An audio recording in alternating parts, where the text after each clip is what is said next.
I need to get me a better fucking intro jingle like your guys's. We got you, man. I got You you. you got your name in it and shit. I got you. My little cousin did it for me, so he records. Oh, did he? Yeah. Nice.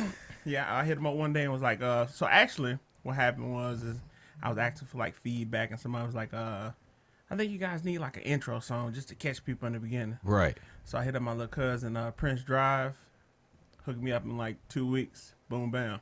Dang. Just like that. He did the voice and stuff in it. Yeah. He a rapper out of Chicago. Oh, okay. So yeah. What's his how do you look him up? His name is Prince Drive. Prince Drive. Does he got an Instagram? Yeah, he got Instagram. It's _ it's drive. _ it's drive. Yeah.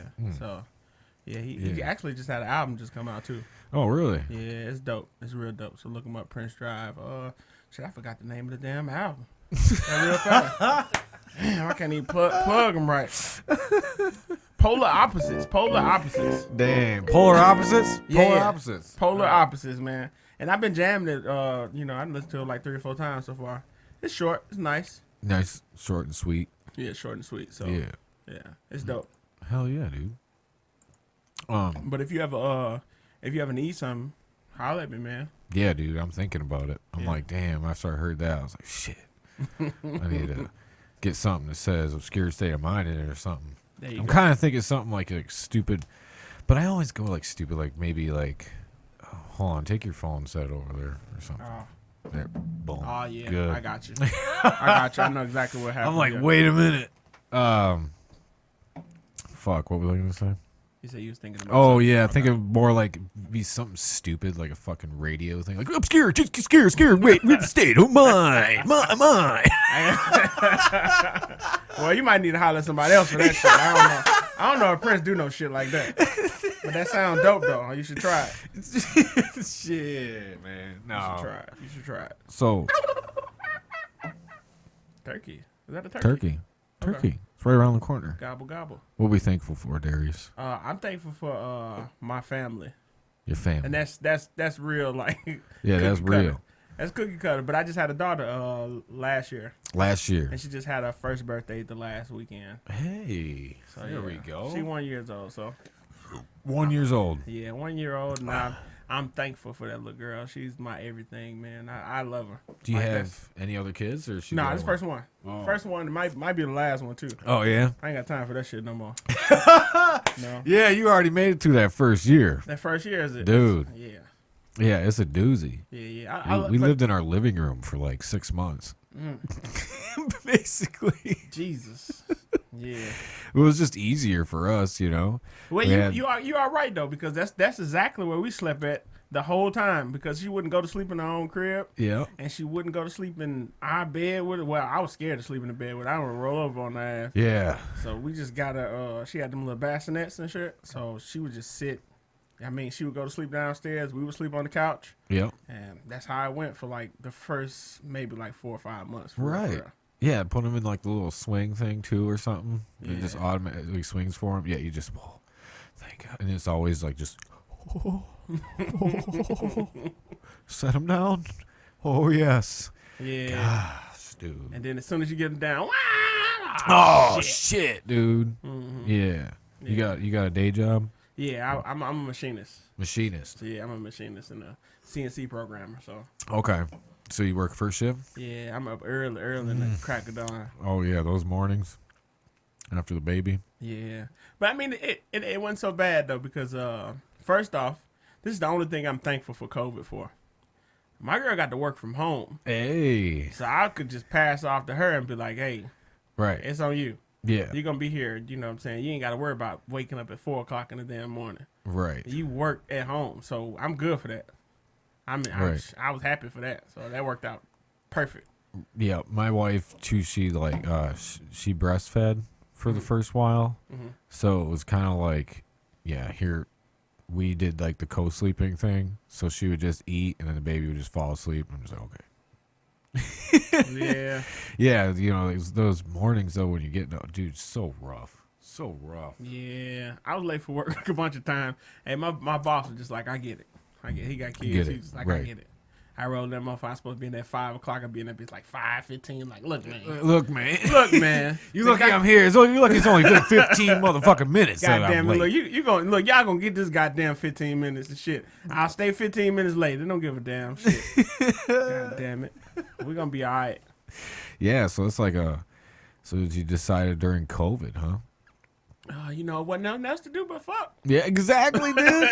The COVID babies. I mean, wasn't nothing else to do. You're sitting there and you look at each other, and it's only so much Netflix you can fucking watch. Exactly. Shit. Before the chilling stops. Yeah. Hey, you understand me? Shit. So, man, I mean, this babies were made, man. About 4 or 5 of my homies had babies. Did they? Within a 3-4 month stretch. So it's like, holy shit. Yeah, we got a little team over here now. Yeah. It's like I was predicting like a new baby boomer age or something. But then it's like you had people talking about how, people losing their jobs and shit. So can they even afford it and shit? I'm like, I don't know, man. Once you know, there's lots of accidents. Yeah, but I tell you what though, even if they losing their jobs, they still fucking. They still fucking. They still fucking. That still ain't fucking. Fucking don't stop if you don't have a job. Well, I mean, they might. I think fucking increases if you don't have a job. Really? Yeah, Why? because you got more time to get pussy. You got more time, but you ain't got no money. Yeah, but pussy free. Pussy don't cost money. If you got a lineup before you lose your job. Yeah, you gotta have the lineup before you lose your job. Can't get no new pussy. It's hard to get new pussy. Yeah, no new pussy, but the old pussy's regular. Yeah, and you be like, shit, my schedule's open. Shit, you want to meet in the afternoon? You want to meet at 12 o'clock? Right. Because at this point, I can't get no pussy before 3 o'clock because that's what time I get off work. If I had no job, shit, 5 o'clock, 6 o'clock, 7 o'clock, all night. Rock. Dang. You feel me? So yeah. So what made you want to start a podcast?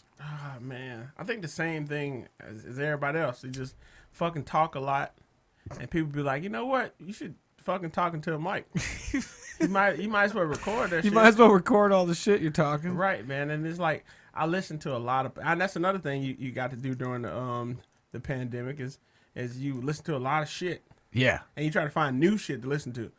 And you listen to a lot of podcasts, and I listen to a lot of podcasts, a lot of different stuff like that.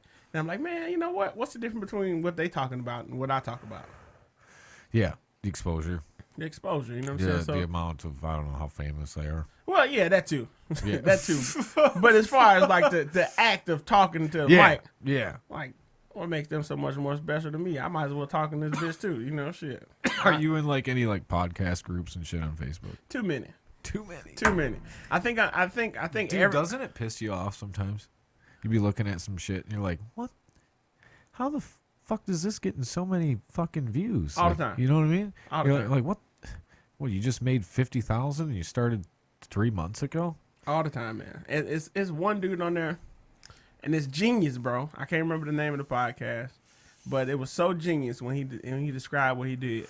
He writes children's stories and tells children's stories, and this motherfucker got like 2 million views. Oh shit! In like a year. So he puts them on like a podcast. Yeah, he put them like a podcast, stories. and they like man, short little. They like short little, like 12, 15 minutes. Boom, bam, and man, do people listen to it? Yeah, all these kids, they're probably putting it on in like the car. And shit, when they take a car ride, put that motherfucker on. God damn, you're right. He's a fucking genius. Genius, dude. Like a motherfucker. God. You like that, John? We doing the wrong thing. Nobody wants to listen to us fucking drinking, smoking shit. We want to get to the kids, goddamn. Bullshit, man. Family oriented. Family, exactly. But back to what we're thankful for. I starting a podcast. When I first started one, I was just like, oh yeah, I'll start this. But then you get into it and you're like, holy fuck. Like it's just like I'm playing music again, where you're like a needle in a fucking haystack. Mm-hmm. Like how the fuck you gonna try to break out of the mold? You know what I mean? Yeah. A lot of it is keeping up on social media and shit like that, and it's hard to do. Yeah, it's real hard, man. And people make it look so easy, man. It's like as soon as you start, like boom, you think you're gonna get like a ton of listeners, and you finna just break out of this mold, like you said, but shit, that shit don't come at all. You gotta work for people to motherfucking listen to your shit because there's so many. There's so much content out there, and I wouldn't even say just podcasting. I mean, you got to battle with Netflix, you got to battle with Hulu, you got to battle with music, regular TV, regular music. You know what I'm saying? People got to want to listen to what the fuck you got to say, but it's hard to make people be like, "Hey, listen to me." Right? Yeah, exactly. I'm just a guy in my basement. You in your basement. I'm in my basement. Shit. Yeah. Like, who the fuck want to listen to these guys in their basement talk shit? Yeah. That's all we doing is talking shit. So, I mean, it's more like a, you know. I guess it's more. I always remember. I think it was Hatebreed or something. The band Hatebreed that said, "Own your hometown before you venture outwards into other states and stuff like that." mm-hmm. You know, like pack out the house like every time you play, like as a sold out, you know, in your hometown type deal. Mm-hmm. Which is, I guess, you know, kind of like my approach has been. Just when I first started, I was like, well, I know a bunch of people in the metal scene. I'll hit them up. We'll have them on. We'll like learn more about them. Everybody, you know, when you're at a show, like it might be similar for you when you do a gig for comedy, but it's like you're kind of focused on what you're doing. People want to come up to you afterwards, and you're like, you know, hey, that was awesome, but you don't have a lot of time to talk because for us, we had all of our equipment to get off stage. Before stage, you're like prepping, and it's just you don't have time to like really talk with your fans or friends at a show. But in a podcast, that's all you have to do is fucking talk. Oh, you know what I mean? Yeah. You know what I mean? Like try to do it that way and get the local people involved. Start out with like Michigan people, and then maybe it'll, you know, progress from there. Mm-hmm. You know, that type of deal. But since we run, you know, something kind of similar, you know, where it's like we're interviewing, Mm-hmm. it's your niche market. That's where you're fucked. Yeah. Yeah. I think so. But yeah, so I got the unfair advantage that I've lived a bunch of different places in my life. Okay. So I got people that I can hit up in different markets or different areas, if you will. And my co-host lived in different areas too. So he from Louisiana, I'm from Mississippi. So we kind of got a nice following of people from there. We got people here that we know. So we got 3 markets right there, just boom, boom, boom. Right. And then I got Chicago and other places like that. So that kind of works in our favor like that. So do you have a lot of people come on like through Zoom calls or something, or no? Yeah, we have a lot of Zoom calls, which I'm not particularly fond of, but I also realize that we live in Grand Rapids. So right, we ain't got like a whole bunch of our close homies that's around right now. So I mean, Zoom works for what it is, you know what I'm saying? And it's typically when we Zoom people, it's people that we know. So we still got that personal vibe going on. Right. We talking like we know each other. So we just talking shit and having a good time, really. Right. So I love it, though. It's having a Zoom meeting or Zoom podcast is just like, it's how do you get that personable element there again? You know, when you're separated, but you're looking at a screen or something like that. It's in person is definitely the way to go all the time, man. It's more personal. It's intimate. It's like you just talking to them. You're getting to know people, and you can touch each other, and you know, touch each other. Yeah. Yeah, not too freaky though. But shit, you know, you get done and you shake hands and shit. You know what I'm saying? You take pictures together. You kick it. You know what I'm saying? It's like a whole kicking session. You know what I'm saying? So I fucking love that shit. So how long you been doing comedy though? How long I been doing comedy? Maybe a year and a half, maybe. Funny thing is, I started the week before everything went on lockdown. Really? Like, I did it that Wednesday, and I was like, you know what? I got the bug. Now I'm finna do this shit every day. I'm finna get in here and grind this shit. I'm finna get out here and I'm finna do comedy 5-6 days a week. Hell yeah. That's what you hear on the podcast. So it's like, yeah, I'm finna get out here and grind this shit. Fuck this. I'm gonna be a famous comic. Next week they was like, nah. Damn. That bitch shut down. The whole fucking world shut down. So damn. So I was out here just stuck. I was like, oh, I guess I ain't gonna do that no more. So, but it works out. So you've been hitting the mics then? Yeah, I've been hitting harder now. Yeah, like real hard. Yeah. As soon as they open back up, I hopped out there. I'm not able to get out there as much as I probably want to though. You know what I'm saying? Just because of the podcast and stuff like that, and we do two nights a week, and that's hell right there. And then, you know what I'm saying, doing it, you know, I'm the one that puts it out. And, puts it all together. Puts it all together. So which takes a lot of work. It does. It does take a lot of work. So I don't have as much time, but I get out there, man, a couple nights a week and, get my material. Well, that's, I think it's good to get out there as much as you can, I guess, to keep perfecting what your craft or your routine or, your whatever you have, that you're working on. But also, like, there has to be, like, a line drawn where it's like, if I just keep coming out here, like, 4 or 5 days a fucking week, are people, some of these same people going to be there and they're just not going to want to hear my shit no more? That's what it was like for me with music, though, because it was like, you don't want to oversaturate your market to where it's like, I'll just catch them next time. Yeah, but I think comedy is just a little bit different in that, like, every time you go out there, you like, because you got to memorize these things, you got to memorize these jokes and like fix these tags and stuff like that, and you change it every time. I feel like with music, like once you get it streamlined, I know y'all change paces and different tempos and all that stuff. But as far as like your jokes, you need to be like real sharp on, like, you know what I'm saying, your punches, your tags, you know what I'm saying, how you remember and stuff, and how people react to it. Even if it's the same people, if I could tell the same joke to you, I don't know, 10 times, and I can switch it up 10 times to see which one makes you react the most, and then I figure that out. Then now I got to try it with somebody else and see if that is what I want to tell it or how I want to tell it. And then you keep on going, and then you keep on going until that one joke is boom. So it's because you only have like that one shot, that one night to tell the joke that one way. Yep. So then you do it, and you're like, okay, I need to get back out tomorrow night and try it this way. Mm-hmm. And yeah, I guess I could see that. Even if the joke hits, you still want to tell it that other way, just to see if you might be able to make it hit harder. Right. You know what I'm saying? Yeah. Like, and you say, all right, boom, I hit it this way, and I kill. Like, the whole crowd laugh. Like, I had jokes where you can tell to one crowd, and it just makes them erupt, and then you tell it the same way the next night, and then it's just like silence. Hey, like for real.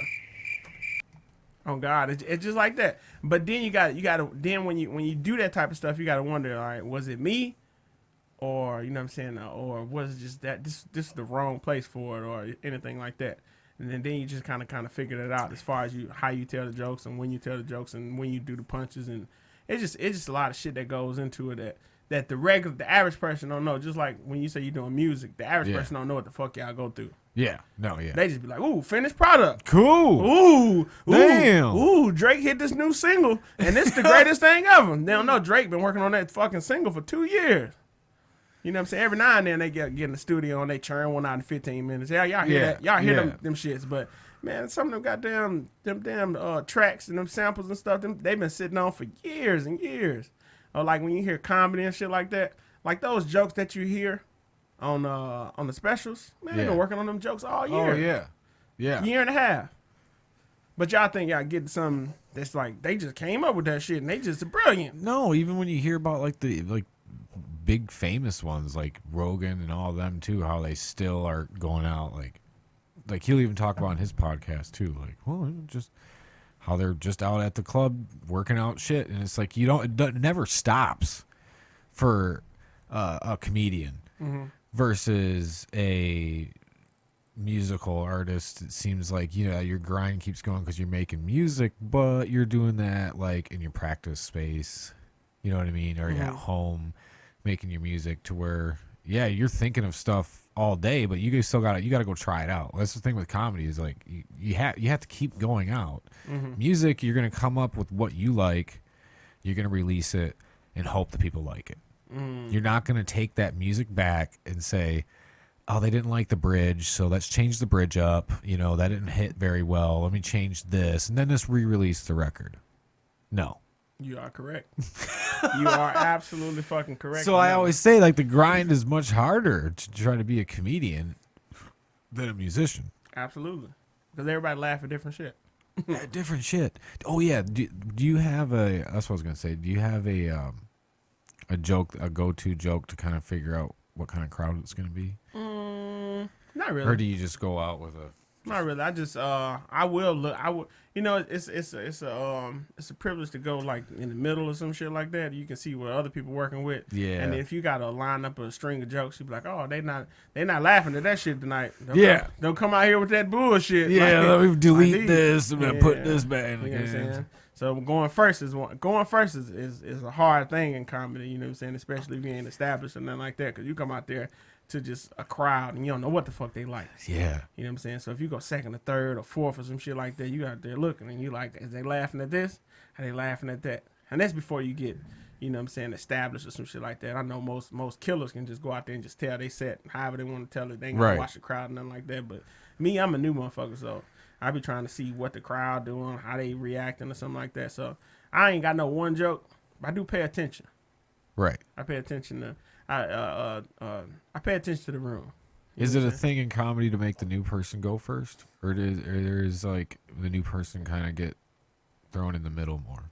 I have no idea actually. No. Did you go first for your first time? My first time I went dead last. Dead last. Dead last. All right, so it's the second worst. Yeah. Dead last. I went dead last, and it was fun though. I mean, you know, I had a couple people come out there and see me and shit like that, and I think it went, you know, pretty decent for my first time. No, that's good. So. That's good. You know, because again, you got a chance to watch the show. How many performers were there? Well, that time I didn't know to watch the show. That was my first time doing it. I was just back there pacing like I'm nervous. Oh, I'm nervous. Ah, shit. Nervous as hell, huh? Nervous in the motherfucker. Did you have it recorded? Yeah, I do got it recorded. It's on my Instagram page.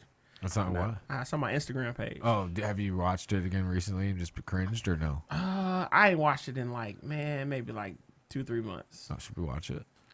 Maybe next time. Maybe next time. Said that's not gonna be an accurate representation. You know, it's not what I do now. It's not what I do now. But you know, it's smooth though. You know, for the first time, you know, hey. Hey, I look back at my first like videos on stage and stuff. I'm like, oh. Mm-hmm. But it was, you know, that was where we were at then. Just like you, that's where you were at then for your first show. Right. So you can't expect nobody to go up there and just like murder a crowd. You know, when some people could. Some people, I wonder if some people like unintentionally murder a crowd just because of the way they are.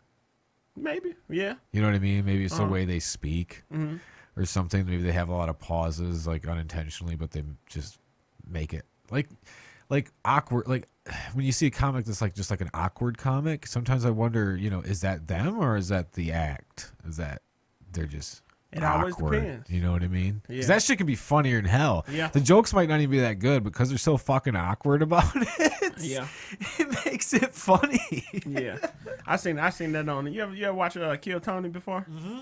Yeah, I watch that shit sometimes. But some guys are just like, what he's saying ain't really that funny. But who I was thinking of was that fucking, I forget his name. He's a Chinese guy, I think, or a Japanese guy that they're having. Damn, what's his fucking name? But he goes on like first. He's been like warming up the crowd. Mm-hmm. Yeah. Damn, I can't remember his name. God. Shit. If you wouldn't have brought it up, I would have known. I listen to that shit damn near every week. Damn, what the fuck is his name? I was just watching it yesterday, one of the older ones, but yeah. Mm-hmm. Yeah, he's kind of awkward about shit too. And they just made him a regular. It's funny. Yeah. Yeah, okay. Yeah, he's kind of like the first one up. Yeah. To warm up the crowd. Normally they just go to the bucket. Dude, that shit's fucking hilarious. Yeah, it is. I think the whole premise of the whole thing is genius. Just to come up there and tell jokes for a minute. Yeah. And you got to give me your best shit. And how some people come up there and they not funny at fucking all. Dude, nobody laughs. And then he just sits there and like basically roasts them in like a little tiny interview segment. And it's just like, you can tell like one of them, this girl I was watching the one, and she totally bombed. I don't know, she's telling jokes about like antidepressants or something. Mm-hmm. And he's just keeping her up there, like stringing her along as he just wants. You can tell she's wanting to get off stage. Mm-hmm. But it was hilarious because then she tried to tell another joke and it wouldn't go. And I'm like, oh man, it's so cringy. It is, but it's so funny when it's not you. Yeah. When it's not you, it's funny as shit. But you gotta understand, and what I hope people realize is that this shit is hard as fuck to make people you don't know laugh. It is. Like you know what's real cool is that I think most people start out in comedy because they make their friends laugh. It's easy to make your fucking friends laugh. Oh, so easy. It's easy. Like my group of friends, if I had 10 or 12 of my friends here, I could have everybody rolling on the butt gusting, laughing. You know what I'm saying? And they just fucking just rolling. But you got to tell motherfuckers that you don't know. You got to tell old white people jokes. You got to tell young black people jokes. You got to tell. You never know what's gonna be in the room. Right. You know what I'm saying? I did a show in Portage. Okay. Ain't no black folks in Portage. Ain't not none black folks in Portage, man. It was every black person that was at the show. It's right next to Kalamazoo. Yeah, but exactly. It's like one of those things. Like they there's like, a hey, fucking we ain't line drawn. gonna be in Kalamazoo. We're gonna name this part Portage.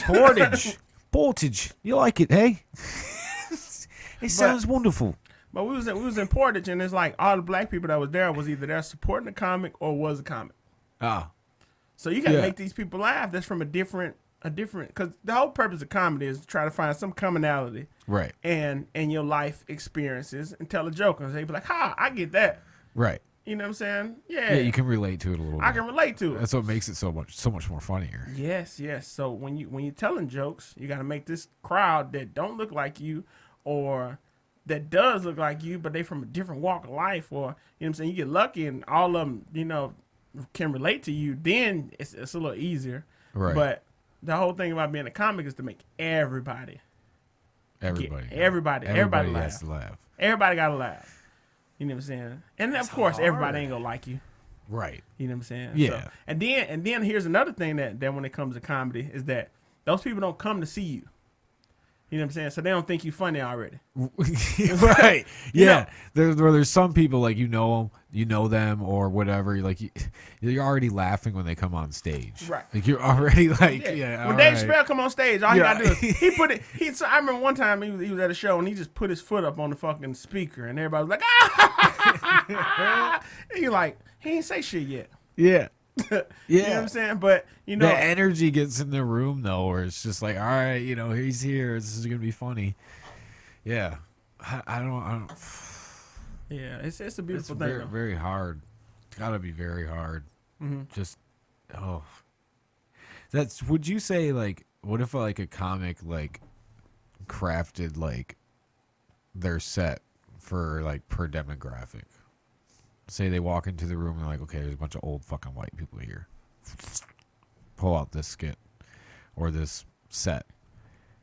Like, would you say that's like, you're kind of like selling out, or would you say, oh, that's kind of smart? That's fucking smart to me. A lot of people would say it's pandering or something like that, but I say, man, pandering. I guess, I would say, man, you do what the fuck you like. If you got those jokes.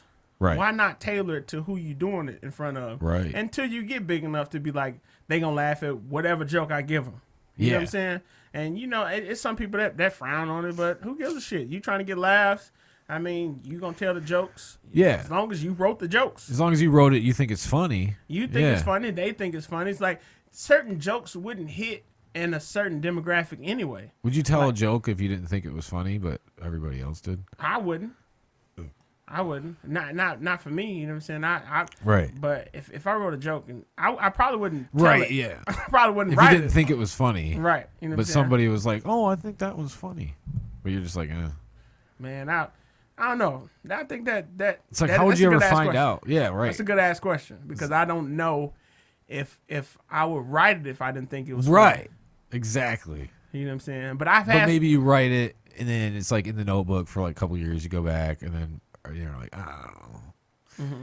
Maybe it's funny. But then somebody's like, no, yeah, I think that was good. I would do it. I would do it. Yeah, I would try it out. If I had a joke in my notebook and somebody looked at it and was like, hey, that's funny. That's funny. Goddamn, why you ain't never told that before? Goddamn. What the fuck? Shit. I might as well fucking let's tell it. Because that's what open mics are for. It's for you to work out. It's like a gym. It's a gym. Yeah, so, it's a gym. Get your chin ups in. Yeah, fuck you. Get your chin ups in. It's like you don't know if you can bench 315 until you bench 315. You get that motherfucker up and you're like, damn, I can't bench free 315. So put it down. Luckily I had a spotter. You do like you good with crowd work? I'm decent. You like to like come up with shit on the, you seem like a person that would be quick witted. Yeah, I mean I like to have a premise and You tell the jokes, and then sometimes you just appreciate it. But it's nice. It's nice, one, John. No, I'm good. Okay. It's nice to write while you on stage. Yeah. It is nice. I mean, writing is only half the battle, I think. So you write a little something, and then you work it out, and then if you get some shit in there, you that's why you record your set, so you can try to figure out some shit you said that night that probably wasn't even on the paper. Most likely it wasn't on the paper. You record every set. I don't. No. No. You don't? I think I will. Every time I get off stage, I'll write some new shit down that I said probably during the set or something like that. But I should start recording my sets that way, because there's some shit I said on stage and I'm like, damn, what the fuck did I say? Just get a fucking audio recorder. Yeah. I can just use my phone. Or your phone. Yeah, and a lot of times I'd be forgetting, or I just be trying to make it just doing it. Because you're getting ready to go on stage, like, all right, I got this and this. You're trying, you're not thinking about hitting that fucking record button. Right, because I'm nervous every time. Shit. Oh, yeah, dude. I was nervous every time I played a show, too. And I've played shows for a while. And I'd still, just get fucking nervous. And then, bigger shows, I couldn't eat all day. Mm-hmm. I just couldn't eat. Just didn't have an appetite. I'm just I gotta do this show. Get this done. You gotta get them jitters out, man. Yeah. It'd be fucking, your stomach's be doing flip-flops and shit sometimes. All the time, man. And I think it's a healthy scare. Yeah. I think once you lose that scaredness, you lose your edge. You get too cocky and you think you finna go in that bitch and wreck shop, and your ass don't wreck shop. You need to have that little bit of nervousness to you every time, man. Yeah, you've had just a fucking total flop show. We're just fucking. Absolutely. Yeah. Absolutely. Everybody has shit. Yeah. Yeah. So I know some people get on there, and I think I heard one comedian say that they ain't never flopped before. But really? Yeah. Fucking Who? D-Ray. Really? D-Ray Davis said he ain't never flopped before. You believe it? No, absolutely. But he one of my favorites, though. He one of my favorites. I can't believe, in his mind, he think he's doing good. He thought he was doing good. I'm sure that he had some shit that didn't hit before. Yeah. Maybe not a whole flop of a show. Yeah, but at least a joke or two that haven't hit. Fuck yeah. Everybody has, man. Everything you say. That's where the recovery is. Got to come up with something clever to say to move right along from this, Mm-hmm. If he never flopped, then he would be a whole lot bigger than what the fuck he is now. Yeah, no shit. Somebody would have noticed that shit by now, you think? Shit. He's never told a bad joke before. Yeah. So you go by the mantra of fucking, if there's nobody there, you're performing for the fucking owner or the bartender? Man, I perform whoever there shit. You ever done a show where there's nobody there? Hell yeah. Isn't that the worst? Hell yeah, man. I did a show one time, man, because I went last at, what was that at? I was at Fulton Street Pub. Fulton? Yeah, okay. Fulton. So I went last, and there was probably 6 people there, and they was all comics. Yeah, dude. So, and I think it would have probably only been one person in there if they was like, damn, there wasn't nobody in there. So let us at least go in there and, right, give them a little bit of audience. So, but you gotta come out there and you gotta tell them jokes. You still gotta do it. Yeah. You gonna say ain't nobody here, I ain't gonna tell no jokes. No, nigga, yeah. Get your ass up there and tell them goddamn jokes like it was 3,000 people in here. Well, because people could still walk in. Especially at a bar. Yeah. People would still walk in. Yeah. And then you be during your set or whatever. Mm-hmm. Yeah, I've had those shows too where it's just playing to musicians and shit. It's like, well, just gotta fucking get up there and play. Hopefully somebody comes in or whatever. Right. You got to work out them jokes, man. You can't work them at home. I've tried telling my jokes at home, but I can't do it. Or get them in front of a mirror. Yeah, that's just so cringy. That's just, isn't it? Yeah, he just sitting in front of the mirror like, oh, what about? Dude, you can't. Like, what the fuck? What about? So I was walking in the mall one day. He's like, what the fuck are you talking to yourself? Yeah. You do it when anybody else is around? No, I will Only do when this you though. by yourself. I'll tell you this though. Nah, I don't do it. I don't do it no more. No? I tried it when I first started writing comedy. I gave up on trying to tell jokes in my room to myself. No, I'm just going. Every time I do a set is the time I tell these jokes. I'll write. You know what I'm saying? I rehearse it in my head. It in your head, like, okay. Yeah, rehearse in my head, but I'm not finna stand in no fucking mirror and just be, well, the other day, no, fuck that. No. But I will do this though. I will work them jokes out in like a conversation. Oh, right. If I'm like in like a house party or some shit like that, or around a group of people, yeah. I work out jokes in there. Now, will you purposely try to get into that joke, or only if it kind of comes across that joke subject? I'll force that joke into a fucking conversation. Right? Yeah. I'm like, oh yeah. Especially look. So we went to Baton Rouge, Louisiana, man, maybe like a couple weeks ago. Yeah. And we was having like conversations and shit, and it was just like a small little house gathering. I say that. And shit, I was working out jokes like a motherfucker. And I was like, boom, boom. I was tagging and shit. I had the whole place laughing. I'm like, yep. I was working my material in that motherfucking shit. Why not? Right? Why not? I mean, it was. I don't know. It was 12, 15 people in there, right? That's good. You gotta work that material out, dude. Any way you can. I mean, it was 12, 15 people in there, right? So that's about as much you're gonna get at open mic. Right? And this is a new crowd. Shit, I'm in Louisiana. I'm trying to see if my jokes work down here too. Shit, fuck it. Shit. Yeah, where's the next party we can go to? Shit. I ain't shit. You hear me? Shit, I'm down for that. So. Yeah.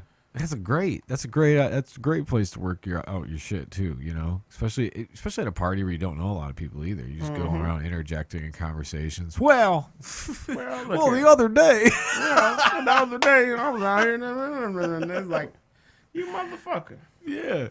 Oh damn, that one hit good. You're recording your set each place. You recording. You're like, yeah, all right. Like, yeah.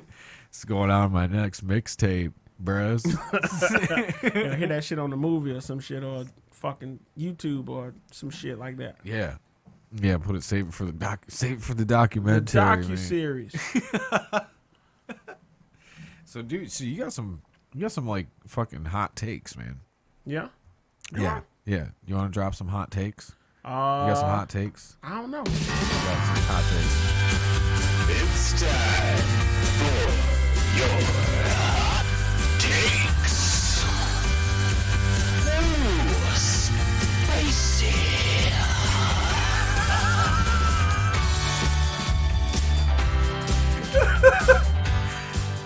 I got too much time on my hands, ladies and gentlemen. Too much time. I like that. Ooh. All right, yeah. Drop us with some hot takes, man. I don't know if I got hot takes. Yeah, you do. I think you got hot takes all the time. I know, on man. Internet, I think on Facebook. Yeah, I do, man. But Yeah, I do. People think they hot takes, but I just be like speaking my mind though. Like I don't know what kind of hot takes you remember. I don't know shit. We just be fucking talk. I really just be talking on that motherfucker. To be honest, I just be just talking shit. Yeah. What was that latest one about women? That one was funny. Which one? I talk a lot of shit about women. I don't know. Give me one. Give you one about women. I think women's intuition is bullshit. It's literal bullshit. It's like women only have women's intuition when it comes to like cheating. You know what I'm saying? Right. That's the only thing it works for. That's the only thing it works for. And then they don't even catch it. It can't be when I need my back rubbed. Nah, it ain't never for no good shit. Never for no good shit. So you're like, oh yeah, I remember a girl caught me cheating one time, and she was like, my women's intuition just led me to believe that. And it was like, yeah, I just checked the phone. I was like, how many times did you check my phone and you didn't see shit? Yeah, right. A lot of fucking times. I mean, if you a broke clock is right twice a day. Twice a day. And once if it got the AM PM on that motherfucker. Yep. So women get this women's intuition. Why come women's intuition don't work for good shit like the lottery or some shit like that? Like why, bitch? Why you ain't give me like the Powerball numbers or some shit like that? Bitch, how come you didn't know Bitcoin was gonna be $60,000? Yeah, for sure, dude. Like, come on, bitch. Like, use this women's intuition for some good shit. And I hate that shit, and they always talking that bullshit. My women's no. It's not really a thing. You didn't know when the tsunamis was coming. You don't know when hurricanes coming. You don't know if a tornado finna drop down. Bitch, you didn't even know it was gonna snow this week. Yeah. It snowed out of the blue. I ain't heard one girl say, I think my women's intuition says it's gonna snow this week. Yep. Get your shovels out. Mother Nature was calling to me. Ain't Mother Nature shit. rang, said it's gonna snow this week. Yeah. I don't know, man. I just one of them things that really irks me. And another thing that irks me about women, now you got me on a fucking rant tangent. Another thing that irks me about women is they like to tell us what a good man is. Right? I hate that shit. Yeah. I hate that shit. It's the girls always get on Facebook. I'm like, a real man, not even just a good man. They say real man. The real man would do this, and the real man would. You don't know what the fuck a real man is. You ain't never had a real man. First off, and second of all, your dad ain't a real man. So how the fuck you supposed to tell me what a real man would do and how a real man would do this and what? Like, shut the fuck up. Yeah. And this whole thing about like, you ever heard the splitting bills? The what? Splitting bills. Oh, like, splitting bills. Yeah. Yeah. Right. Well, apparently women these days don't want to fucking pay 50-50 on the bills. And Shocker. Shocker. Yeah, that's crazy because they want equal pay. So I'm not sure. I'm not sure why they want equal pay if they don't want to pay equal bills. And that's equal bills is one. I really hate the 50-50 argument because I feel like you should do whatever works within your relationship. Budget. Yeah. Your budget. You make a budget. If you make $100,000 and she make $20,000, obviously you want to go 50-50. Exactly. Because you making more. But at the same time, if you making 45 and she making 45, she looking at you like, you supposed to pay all the bills because you supposed to be a provider. Bitch, what? Bitch, what? Oh, the provider. The provider. He the provider argument. But I'm gonna tell you. Then here's the thing. But then I'm independent. I'm independent. but here's the thing though. They go back and they base it off their granddad. They be like, my granddaddy didn't never make my grandma pay the bills. Yes, bitch, because rent was like $200 back in the day. Exactly. And you could live off one income, but since you motherfuckers decided to go to work. You motherfuckers decided to go to work, shit double. Damn. So guess what? Now you motherfuckers got to pay your bills. Yeah. Because y'all, look, if women had never started going to work, inflation would have never reached where it is right now. But I'm happy that you're going to work. I'm happy that you guys are getting your shit together and y'all getting equal rights. I want y'all to have equal pay so y'all can pay these equalized bills. Yeah. That's all. I think that's fair. So you got back in the 1960s even or whatever when was it maybe I could be wrong about the date, but it was segregation was ended or whatever. All the women was still left with their signs there, like what the fuck? What the fuck? What about us? What about us? Hell yeah, for real though. Yeah. Like yeah, the motherfuckers. So damn right, you better be like, fuck, man. At least we got that taken care of after the fact, but still, damn, but it was still left there on the sidelines. I mean, and women, especially black women have been persecuted, and I think black women are the most disrespected people in the whole goddamn the whole country. You think so? But, yeah, because they do everything. Technically, they do everything better than everybody else. They graduate college faster at a higher rate. They start businesses at a higher rate. They make more money. They more accomplished. They do all these things, and they always get the short end of the stick. They always the ones that vote all the Democrats in. They do all that shit. Hey, 94% of black women voted for Joe Biden. 94%. Why? 94 fucking percent. And Kanye said you would have thought that Drake was running and that. Oh shit, we going into some other shit. But for real though, 94%. Is that a real statistic? I think so. Yeah. Look it up. It's 90-some% of black women voted for that. Voted for Joe Biden. Yeah, voted for Democrat. And that's cool. You know what I'm saying? But I just think that they are the most disrespected people in the whole goddamn country. But they still they voted side for Joe with Biden. the motherfuckers. They still side with the motherfuckers. But I mean, and their choice. I don't want to get too politicky, but I mean, they ain't had no fucking. Is it either or shit? Yeah. Is old geriatric white man or old geriatric white man number 2.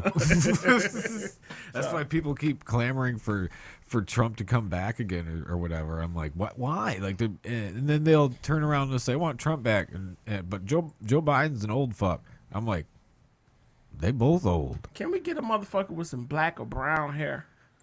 I'm tired of this white hair. That's what I mean. Somebody that's just like You know, like maybe at least 45. You know, maybe 40. Yeah, what's the thing is what 35? 35. Yeah. 35. Can we get somebody that's like 36? I think you give them like maybe at least 5 more years. I don't know, after man. To get them out of their 30s. I don't know, man. I think we've done this old motherfucker. Well, how old are you? I'm 32. You're 32. I'm 31. And See, I still feel like I have a lot to fucking learn yet. Yeah, I agree. I think by the time I'm 40, I'll know some shit. I'll know a lot of shit. I don't think it's a job that anybody would ever be ready for. I don't give a fuck if you're 40, you're 50, 60. I don't think you would be ready for that job, regardless of how old you were. So I think that new, fresh ideas, would be the best. You know what I'm saying? Just new, young, stupid ass. We do a lot of young, stupid ass shit in our 20s, and we learn by the time we 30. And I feel like 35 is where you can be like, boom, right here, just fresh. Uh-oh. Oh, you got it, John? Not quite, but... Not quite. Up 94% voted for Hillary Clinton. And you know they did the same shit. The next shit. Hey. You gotta look at the title of this though. Oh, okay. It's Black Women Save the Democrats. Don't make us do it again. Yeah. Yeah, but that's true though, man. The black women saved the fucking, and it's Washington Post, yeah. But I mean that ain't a whole bias thing, because I mean they wouldn't get no clout off doing that shit by just lying about that. But them motherfuckers get out there and vote, and yet them motherfuckers don't get no respect in this country, and they should. Yeah. A lot of it. But they should also pay the fucking bills. Pay half the bills. and I don't want to get stuck on the 50-50 thing. I feel like they should pay their weight. I just think, man, and go back to the shit. It's a better way of saying it is pay your weight. So whatever you guys, which is for you and your other half to decide, you know, what is equal. But that man should pay all the bills and should be a provider. No, shit? Come on, man. Let's be real. We ain't in the 1800s anymore, man. You understand? Like we can't sell cattle and shit. Not even that fucking far back. I mean, 1950s. Yeah, you could do that. 60s, 70s, 80s. It started to get 90s. You could still attain it in the 90s. Mm-hmm. You can still attain one income. Yeah, you can't do that shit no more. No, the inflation is way too high now. It's like. You gotta be like fucking doing something, like selling fucking something. You got or to get a fucking job. Yeah, even if you get like on just TikTok, make some money. Hey, come on TikTok, shake that money maker. We got to pay some bills up around here. Yeah. Hey, you said you didn't want to go get a real job. Hey, for real though, and I look. You know what's crazy? And that goes to another one. You say hot takes. I think women. Oh, do we got some more hot takes? Oh, shit, my bad. It's time for your hot takes. Ooh, spicy.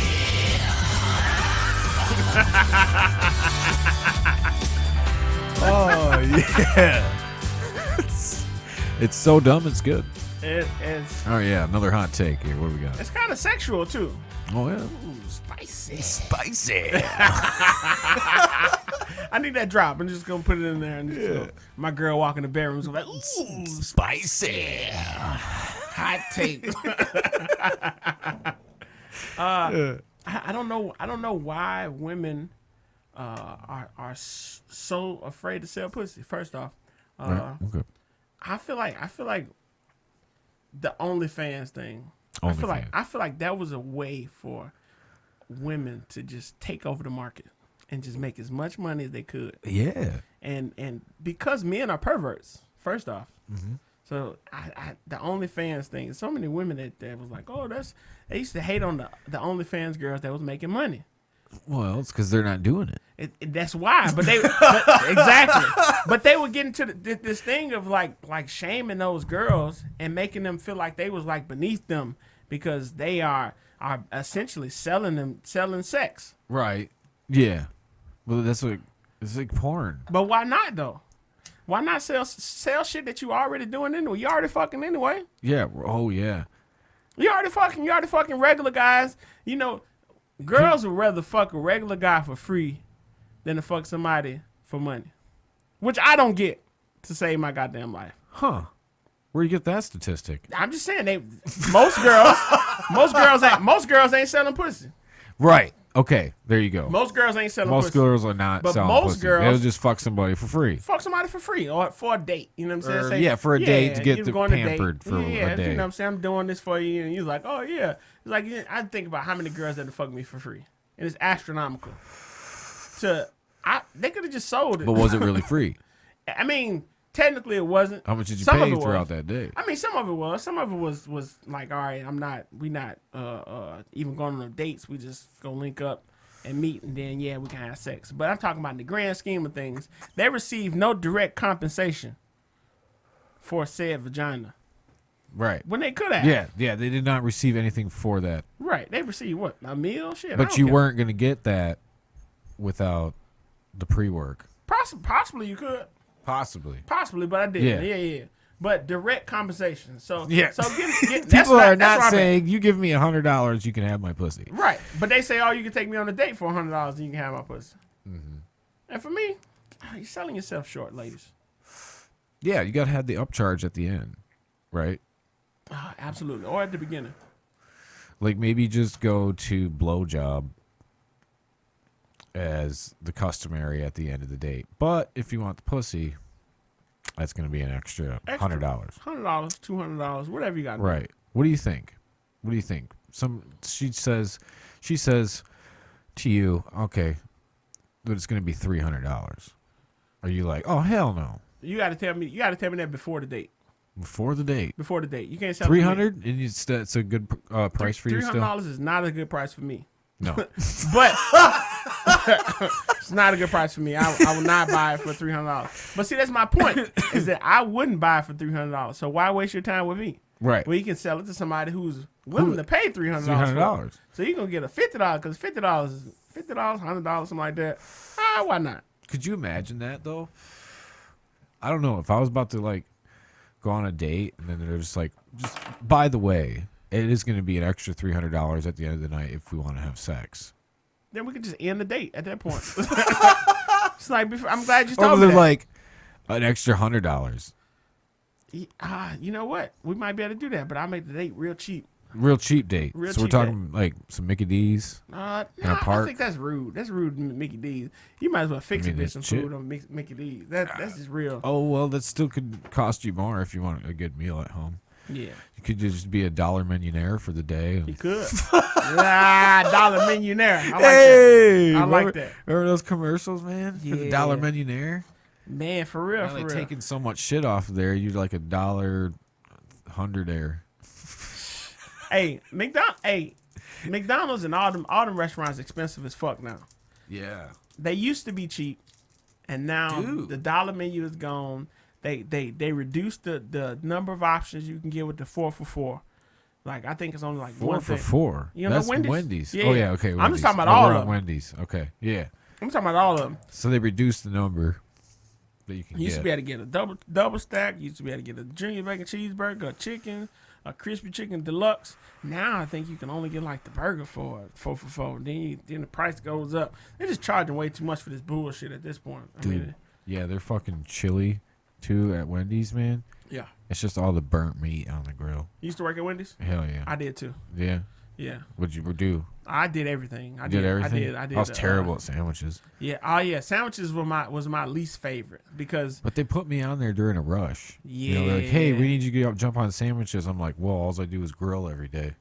yeah. How long ago you worked there? Oh, dude. Long time ago when I was, let's say, 15 years ago. Okay. Yeah, about the same. I worked there. Well, I would say I worked there probably like. I was underage, actually, so longer than that. I wasn't even 18 yet because I was getting paid $6.35 an hour of the underage wage or whatever. Yeah. Okay. I used to make $5.15 when I first started there. $5.15. Yeah, some bullshit. Really? Yeah. Where was this at? Cleveland, Mississippi. Yeah. What if their federal minimum wage was lower at that Yeah, point? it was. It was. So that's why you got $5.15. Yeah. So when I first started working, it was $5.15, and I think like the next year it was like six. 655, I think. No, it went from 515, it went to 585, then it went to 685, and then it went to 725, I think. Yeah, 725, which is where it's at now. That's the federal minimum wage. But I remember making that much money, and it was some bullshit. That was the hardest I've worked in my life. At fucking Wendy's? Yeah, Wendy's was fucking. Like, I feel like we was always, because it used to be busy, and a motherfucker used to work in a small town. Yeah. And it would just be people just coming in, especially like on a Friday. I used to work every weekend. So Fridays would be football night, and then all them fucking them little kids and shit would come in there, and the school buses and shit. And you'd be in that motherfucker making like 50 double cheeseburgers. Damn. And then they'd be like, oh yeah, boom, boom, boom. And then another 25 people would come in, and then the coaches would come in, and then motherfucking people come through the drive-thru. I used to be like, man, after work or some shit like that, it'd always be like a big ass van full of Mexicans, and they would all come in that bitch, and they would all order triples, number threes. You remember number threes? They would all order number threes, no matter what size the motherfuckers was. They would all come order number threes and number twos. Triples. Yes, and And they would eat them motherfuckers. They had paint and shit all on them. They used to be like the day laborers. Okay. So they would all come in that motherfucker, and they would buy triples and doubles and Damn. just, man, it'd be like 10, 12 of them motherfuckers, and they'd be coming like 2 trucks and that, man. And they just be like just sweating in that bitch, and they be arguing, mad at you that you ain't fixed this and you ain't get that shit right. I'm like, man, get the fuck out of here. Dang. Goddamn, yeah. That sounds terrible. Oh, it was, but we used to be, when it was slow though, we could do whatever we wanted to do. Oh yeah. It was cool. We was cool with the manager. We just got high all the time. In the back. Yeah. The back fucking the back shed. We had like a shed area. So you like go get stoned back there. And then there's a dude that would bring in like a 30-pack of beer when he closed. See, why the fuck is that happening? I have no idea. Is my phone by one of those mics over there, John, or yours? Phone's over like right here. Mine is? I'll grab it. Here. I bet you that's what it was. Oh shit. Ruh-roh. But yeah, man, Something's going on, but whatever. Wendy's was some bullshit. Dude, yeah, my buddy got way too high one day, and like some people came through. They ordered just like 2 number ones, and he's at the till, and it says like $130, and he's just like staring at it. He's like, I don't know what to do. I'm like, dude, I don't know what to do either. I'm always just on grill. Pull around. Oh man, there were some times, Barrett. Man, I think fast food and like food jobs like that are some of the most fun fucking jobs. Yeah, when we went swamp, They just never paid very well. Right. We used to have a lot of good times in there though. Like Yeah. for real. Yeah. Like I'll talk about all the bullshit when it's like real busy or some shit like that. But as far as like just having a good time in that bitch, we'd have a good ass time in that motherfucker, man. The real funnest was good ass Tim time. Hortons for me. Yeah. I worked at Tim Hortons Cold Stone, and we'd have like the regulars that would come through, so we would already know what they'd want. Like we'd see them pulling in. Me and my buddy we like owned drive-through. Like I figured out all the buttons on the till where you could like put like add ice 2 scoops, and like people didn't know like nobody ever figured that shit out, because when the order taker's taking it, then you don't have to like yell. Hey, add ice to that. You can just put it right on the screen. We were rocking that shit. Like regulars would come through. We'd already have their fucking shit made as they're like getting to the speaker, and dude, it was so fun. Yeah. So fun. I used to work at fucking Walmart too. I think that was Me my too. other- I worked at Damn. Walmart. Are we the same person? Did you work third shift? No, I worked second. Second? Yeah, I worked second. So I worked it was like a hybrid between first and second. So sometimes I come in there at 8, and sometimes I come in there at like 12, 2 o'clock or some shit like that. Like a Or mid shift. 2 to 11 sometimes, and Okay. then sometimes 8. You know what I'm saying? Depending on what other shit I had going on, because I was, you know what I'm saying, just hanging out and shit too. So Right. at one point I had like 2 jobs, so it was like, yeah.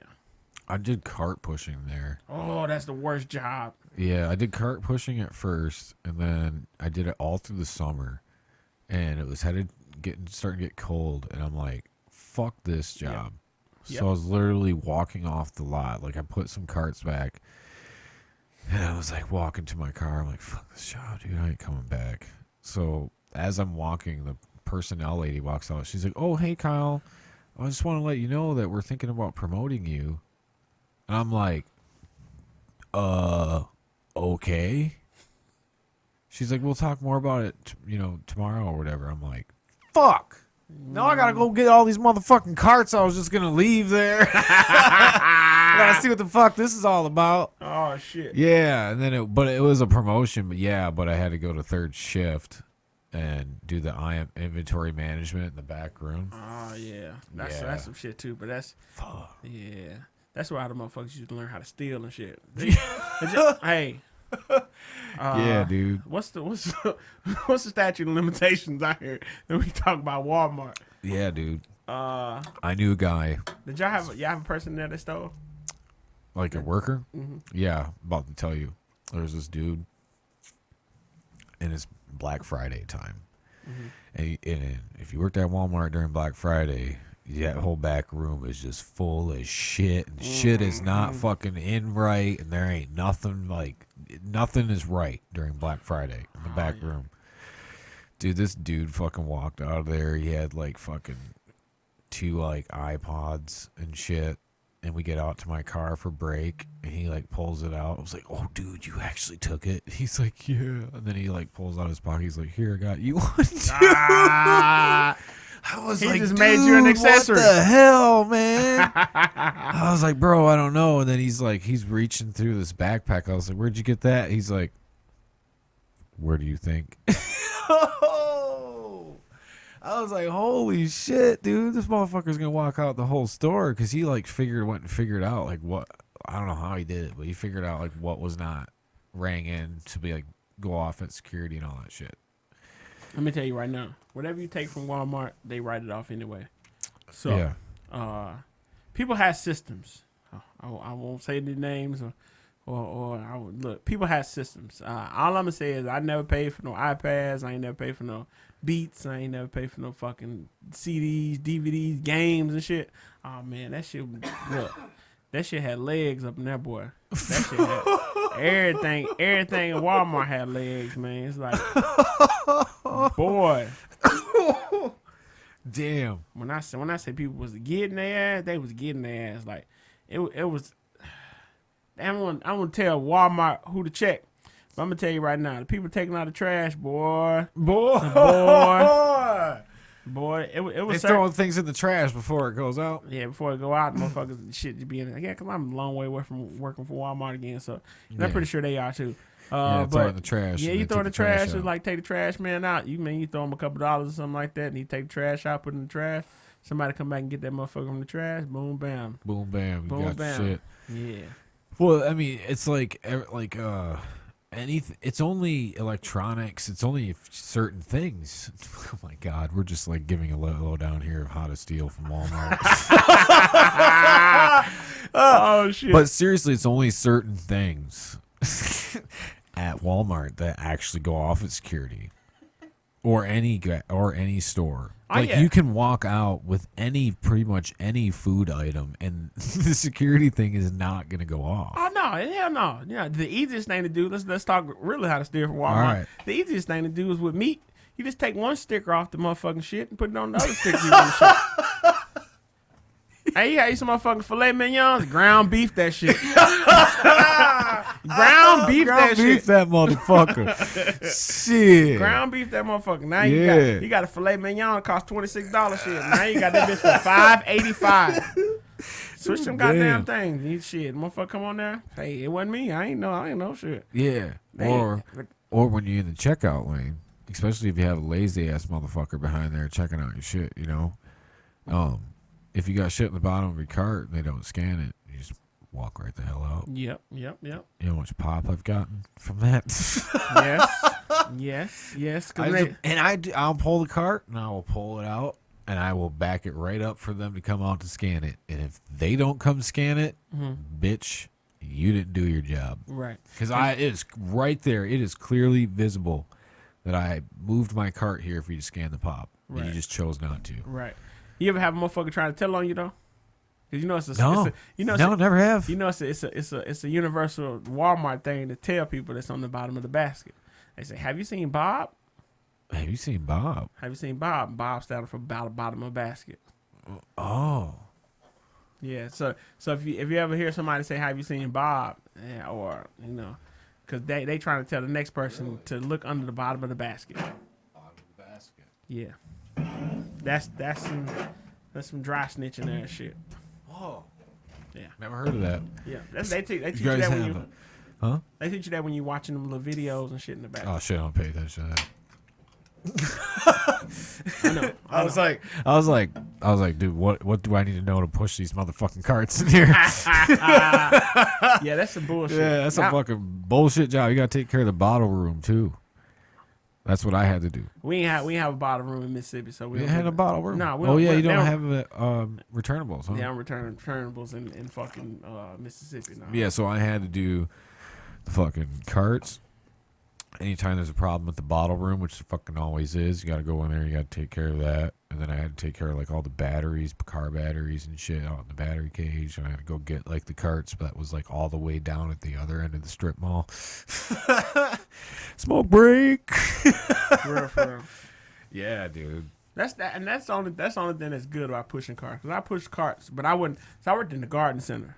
So you know, after the garden season Okay. over, they trying to push you anywhere. You know what I'm saying? Right. It's like you finna come back here and throw the truck, which Oof. is also a bullshit job, but it's fun because you can steal back there.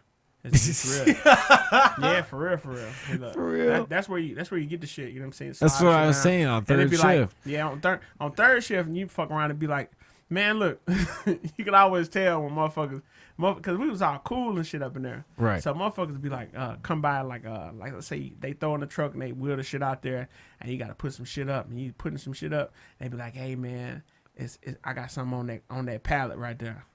Hold it down for me, like, I bet. And you putting up maybe like some bird seed or some shit like that, and all of a sudden it's like an iPad box in there, motherfucker. I'm like, these motherfuckers. Dang. Yeah, for real, because you take out the garden center. The garden center ain't got no cameras out there. And Oh. the outside. And the Okay. inside they do. But if you're taking the outside, so you might be putting up some motherfucking, let's say some mulch or some shit like that. Right. And shit, nigga have some Apple Watches or some shit. Well, I don't think we had Apple Watches then, so it might have been like AirPods or Yeah. whatever Yeah, type of whatever. electronic. And it'd be on the pallet with like some fucking mulch or some shit like that. And you'd be like, yeah. And people like, hey, hold it down for me, or put it over here, and I come scoop it up later on. Damn, Man, it's all type of ways. And man, people, woo, that's the only incentive to work for Walmart. Is that Just steal by shit. off chance you'd be able to steal, like, like if you Steal work, from them motherfucking Waltons, man. hey, for real, man, like Steal. they ain't gonna miss that shit. You working in fucking and for $7.25, I think I was making like $8.65 at one point in time. It's like I ain't making no Yeah. goddamn money. That's from fucking shit. Exactly. I'm gonna slide these motherfucking game, and we working in electronics, man. DVDs, boy, boy, them bitches used to be $20. You set them to $5 a piece. What's up? Yeah. $5 a piece. Black Panther, all that shit. I used to- all that shit, man. A little spread. Madden, shit. My boy, Yeah. I still don't know how he did this. One of my homeboys stole the whole case of Madden. Whole case. Yeah, he had a whole case of them hoes. They probably put like 100 of them hoes in there. Maybe a couple cases. He had like 100 of them. He was selling it to everybody. Oh, damn. And they was 60. He was selling Fuck for 30. Walmart anyways, man. Yeah. Fuck they that got way place. too much money. They Way too much money. They pay way too little. Because I was making the same. It was like $7.25 or something when I was a cart pusher, or $7.50 or whatever it was at the time. And Yeah. and it was only like, I think I was still under $9 going to third shift. Yeah. I'm Some like, bullshit. shit. Some bullshit. And then I got a fucking another job, and I was out of that bitch. I think I only worked there like, probably a year and a half. Because I was on third shift for at least a year. Third shift's the worst, though. It's the worst fucking shift. Because you miss every goddamn thing. If you're trying to have a life Yeah. that you can't go out nowhere. And then when you get days off, you're trying to catch up on sleep. Oh, yeah. And then You're I'm worried telling you, about fucking up your schedule. yeah, you like, I need to go to sleep when I usually go to sleep. Because if I go to sleep when normal people sleep, then next day I'm gonna be tired at fucking work. Yeah. And then I'm gonna tell you this right now. You be worried about your goddamn. You got kids, right? Yeah. Yeah. Your kids at home sleep. You know what I'm saying? And your woman at home sleep by her goddamn Oh self. yeah. Man, I can't tell you how many times I mess with a woman and they man work third shift or some shit like that. Oh. Dang. I just hurt, didn't I? Know. Damn. You be worried about that shit though, man. Cause I mean, shit. If you ain't there to sleep with your woman at night, that's rough on your relationship. If you can't lay with if you can't lay with your woman, now granted, if you got like some kids or something, she worried about that shit. Now, but what about having to go to bed at the same time though? Is it just as long as you're there, or do you have to go to bed at the same time? I think it's that same time. It's that. Is it the same time energy? I think it's that same time energy. I think it's. Is that what you guys do? You go same time? We do. Right now with my old lady, we go to sleep at around the same time, or it's just at least you're in the house at the same time. You know what I'm saying? You dad like to be a protector in the house and shit like that, but you go at the same time. Most of the time. What time is that? Maybe like 10:30 or something like that. Yeah. See, I can't. That's about the time I'll go to bed is 10:30. Mm-hmm.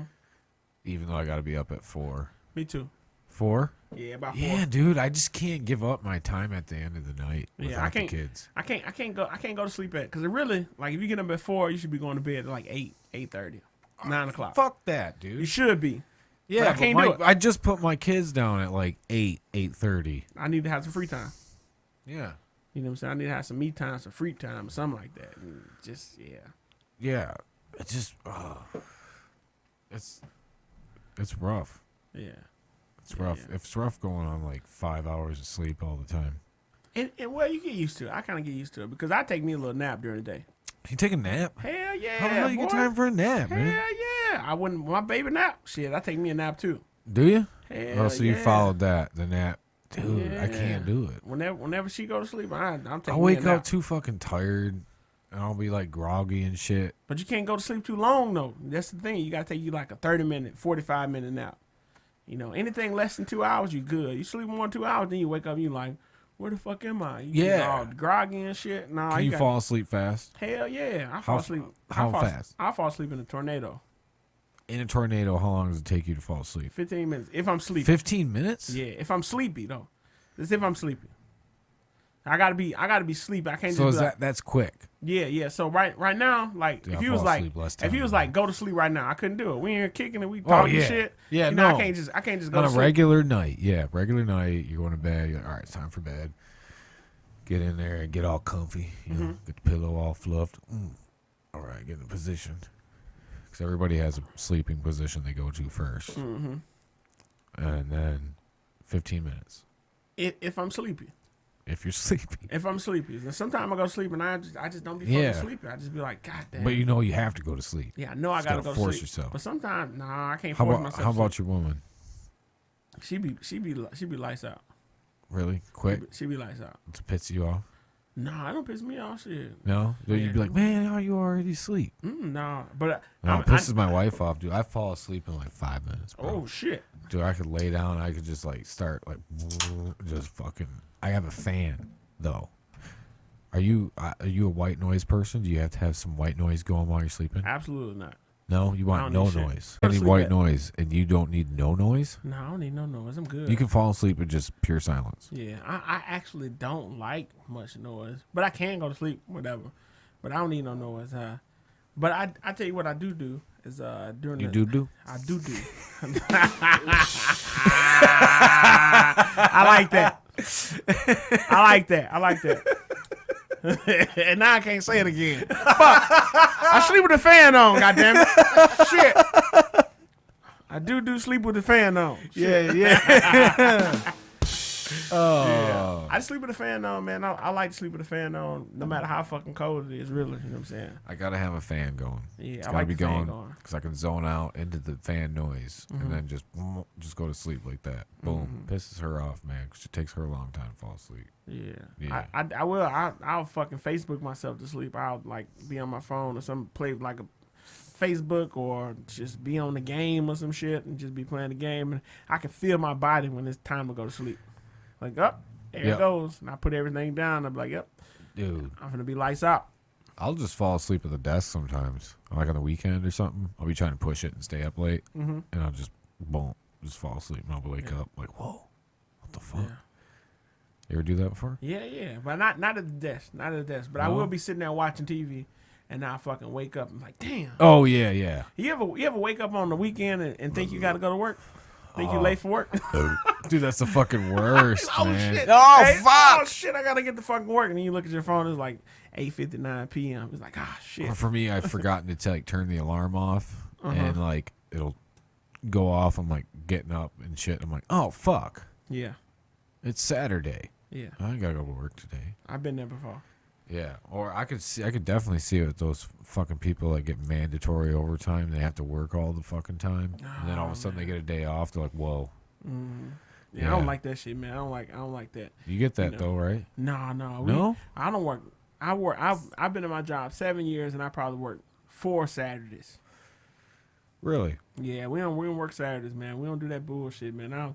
I remember I had a job before this, and I used to work every Saturday. I used to work 6 days a week, you know what I'm saying? Doing all these overtime hours and shit like that. Yeah. And it just, like, the money is good, but it just ain't worth it. Your peace of mind, man. Like, just, because, I mean, like, you got to have more to your life than work.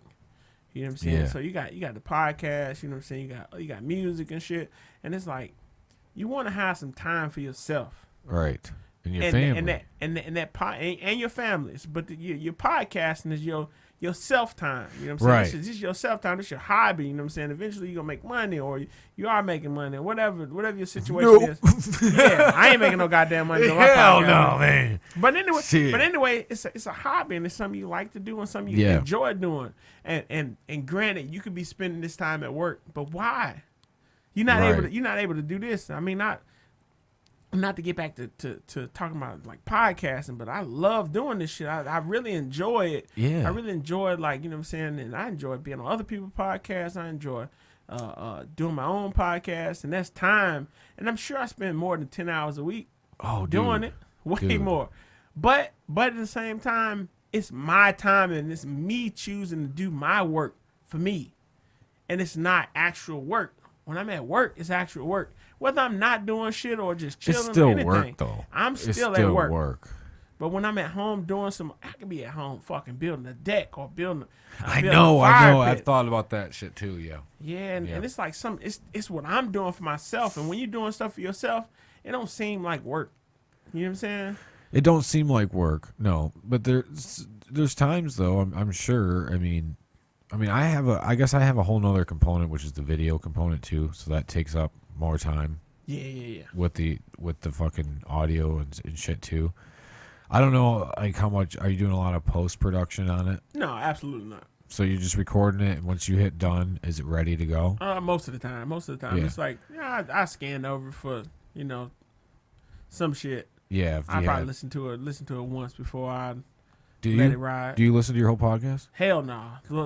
Every now and then. Every now and then. Yeah, I can't go back and listen to the whole thing. So sometimes we be drinking on that motherfucker. Oh, so yeah. sometimes I had to be like, let me go listen to the fuck we was talking Yeah, about. yeah. And like sometimes like we being like There has been a few that I've listened to for sure. Yeah. But most of the time, like, I'll just kind of like click through and like I'll be like, oh yeah, I remember this part, and then that's how I make my clips. Yeah. So when you're making your like clips or whatever, to like sample size portions and stuff for people to hear is important, I think. Yeah. Because people just don't have like attention spans. Yeah. You know? And we'd be running like, I've seen some of yours are like 3 hours, 2.5 hours, 2 hours. It's a long time. Yeah. And we just be down there just talking, man. We be down there just shooting the shit and having a good ass time. What's your favorite part about it? My favorite part is meeting new people and finding the commonalities in how we grew up and how we were raised and like different backstories and just talking shit and just having a good time with people.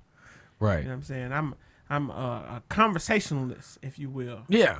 Like we talk, man. It's like it's crazy. It's crazy to see somebody from like a different walk of life from you, or that you think, but then you realize you got so much in common with these motherfuckers. It's like 6 degrees of separation. Like we ain't too far from each other. Most people. It's like I take Cam. You ever met Cam Honeyacre before? I have not met him, but he's gonna be coming on. Yeah, real cool dude, real funny dude. You know what I'm saying? And I sat down with him, and man, we had so much in common. It's like how we were raised, and just talking shit, and just having a good time together. You know, it's a person from a totally different walk of life to me. Right. But you sit down with a person, and you're like, damn. That's the same guy. We sitting here talking. Both of us worked at fucking Wendy's. Yeah, both of us worked at Walmart. Both of us, podcasting, podcasting and shit. You know, yeah. you meet new people, and you know, and you can learn something from everybody and learn something from every interaction. So one thing we like to do is like we like to talk about certain topics. Maybe like it might be like a trending topic, or it might just be like something that we just think about, and we all share our inputs on it, and we able to like find like that we don't agree. We might find that we do agree. And it's just like, you might find different perspectives. So I'm a person that's not married to my ideas, really. Yeah. I'm just you have your idea, but if somebody can change your mind about it, you're open to. Yeah. And I like to argue, too. We like to argue, debate, and shit like that. So I find myself being a contrarian a lot. Mm-hmm. I like to play devil's advocate, even when me and my wife are talking. Mm-hmm. Like, I'll take that other side of it. I'll be like, well, you know, like take vaccines, for example. Mm-hmm. I'll take the opposite side of what we both agree with, just to prove how you can think that way. Yeah. You know what I mean? Just to make it seem like neither side is crazy almost. You know what I mean? Mm-hmm. Like, it's not like, you know, if you're pro-vaccine or against vaccine, you know, you're crazy fuck. Mm-hmm. You know what I mean? It's just like I try to see both sides, and I try to play the devil's advocate when I can.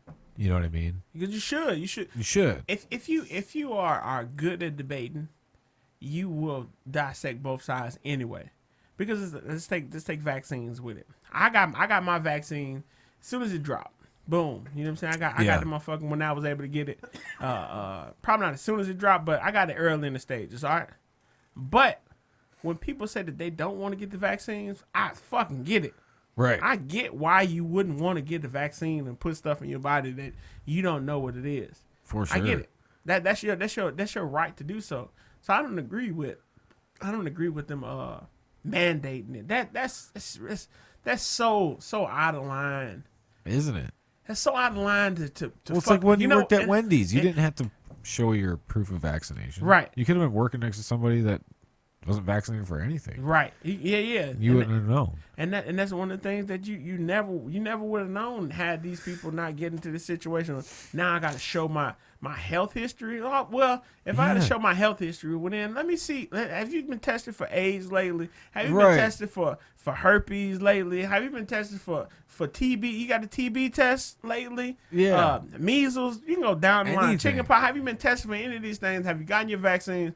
But now we so entrenched in like, oh, I need to see your papers or some shit like that, which is that's so out of line for me. It's like we've never been a people that have been so entrenched in knowing other people's health status or their business But I think that people's health status and things like that it's their business. It's like, right. And we don't know if it worked yet. So yeah, I'm okay with people being skeptical. Just like if you want to eat yourself into a fucking coma, like that's your fucking right. Like you want to just fucking do that, fine. Like right. Let's say a fat person roll up to Wendy's, fat ass person. Let's say a big 600-pound motherfucker roll up to Wendy's. Then nobody like, let me see your papers, make sure you're not diabetic before I give you this large fucking Coke with 128 grams of sugar in it. Nobody asks you to see that shit. This Coke could be the soda that pushes you over the edge. Yeah.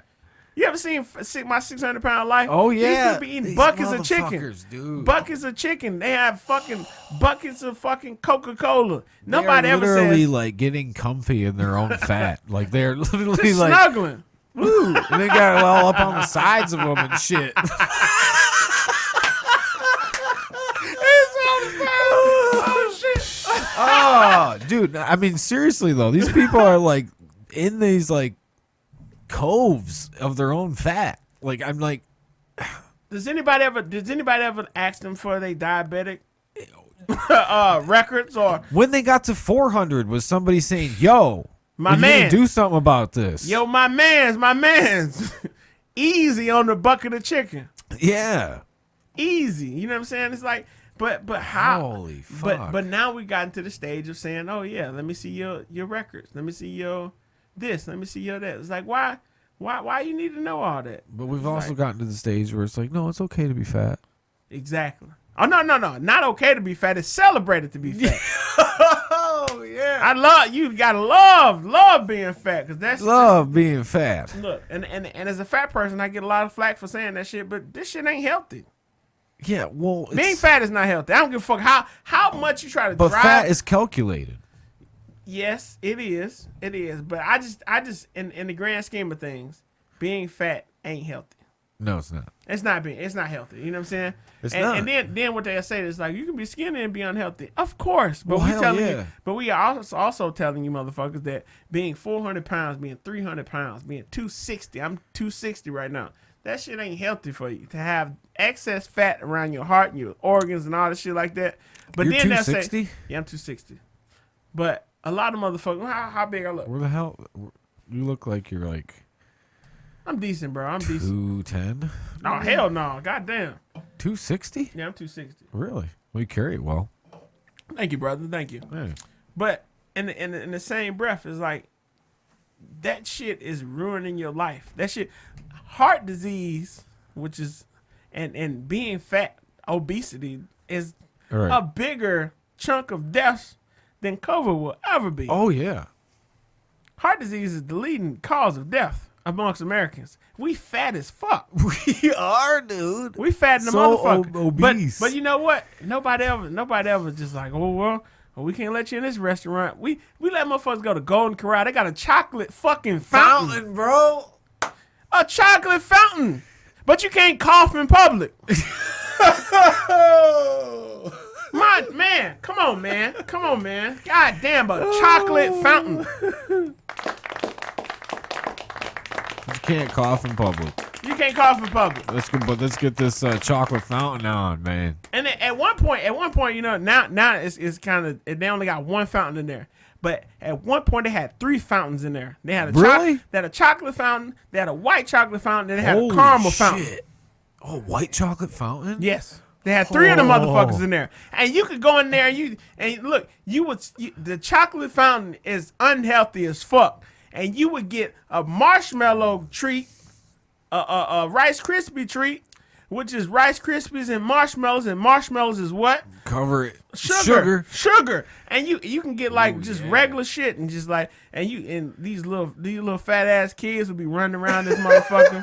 They putting their motherfucking hands and shit in this motherfucking just and they be dropping cake pieces and chocolate shit and they be taking like I seen the fat motherfucker do this shit. They had plates of cake on the other side, you know, because they got a whole bunch of dessert. I seen the motherfucker take the dessert, the pie, which is already probably so many grams of fucking sugar, and put this motherfucker in the goddamn chocolate fountain or the white chocolate fountain or the caramel fountain, whatever the fuck it was. Put this motherfucking cake in there and pour that bitch back out and eat it. But you can't cough in public. What the fuck, man? That's death, nigga. Woo. That's death. Death right there. My man, that's death. You But- eating that shit. But we passed by that shit. We passed by that shit. Yeah. And now we tell motherfuckers you got it. And you know what my favorite thing about COVID is like we and we go back just to politics just 1 second. Yeah. Joe Biden ran under the premise and the Hold on, basis. say that again. Joe Biden ran under the Say, premise. Joe Biden. Joe Biden. Yeah, I'm You from kind of sound Mississippi. like Kamala Harris a little bit. Who? Joe Biden. Who? Kamala Harris. Who was that? You don't know? We ain't seen that motherfucker since she ran. Hey, that's funny. Hey, look, we ain't seen that motherfucker since she ran. Well, you seeing her now though. She's She acting president now because right. he's finna go under. Yeah, for today. Yeah, for today. But look, this is one of my favorite things, is that they was like, we will not mandate a vaccine. Oh, I know. They said that out of They their mouth. totally said that. They said that. They said that. I made a clip of it. Nancy Pelosi saying it too. And I'm no Republican. I voted for the motherfuckers, but they said that we will not mandate a fucking vaccine. And what did they do? They fucking mandated. Mandated. And then you know what? They say, you know what? We won't mandate it. And you know what I'm saying? It's your choice to do so. But we're gonna fire you if you do. Oh. But is that a choice? That ain't a fucking choice. If I say, look, you can live, but I'm gonna take your family if you live. What? Hold on. What? Some bullshit, man. I am going to take your livelihood if you decide not to get this vaccine. But I won't force you to get it. But if you don't get it, I'm taking everything you got.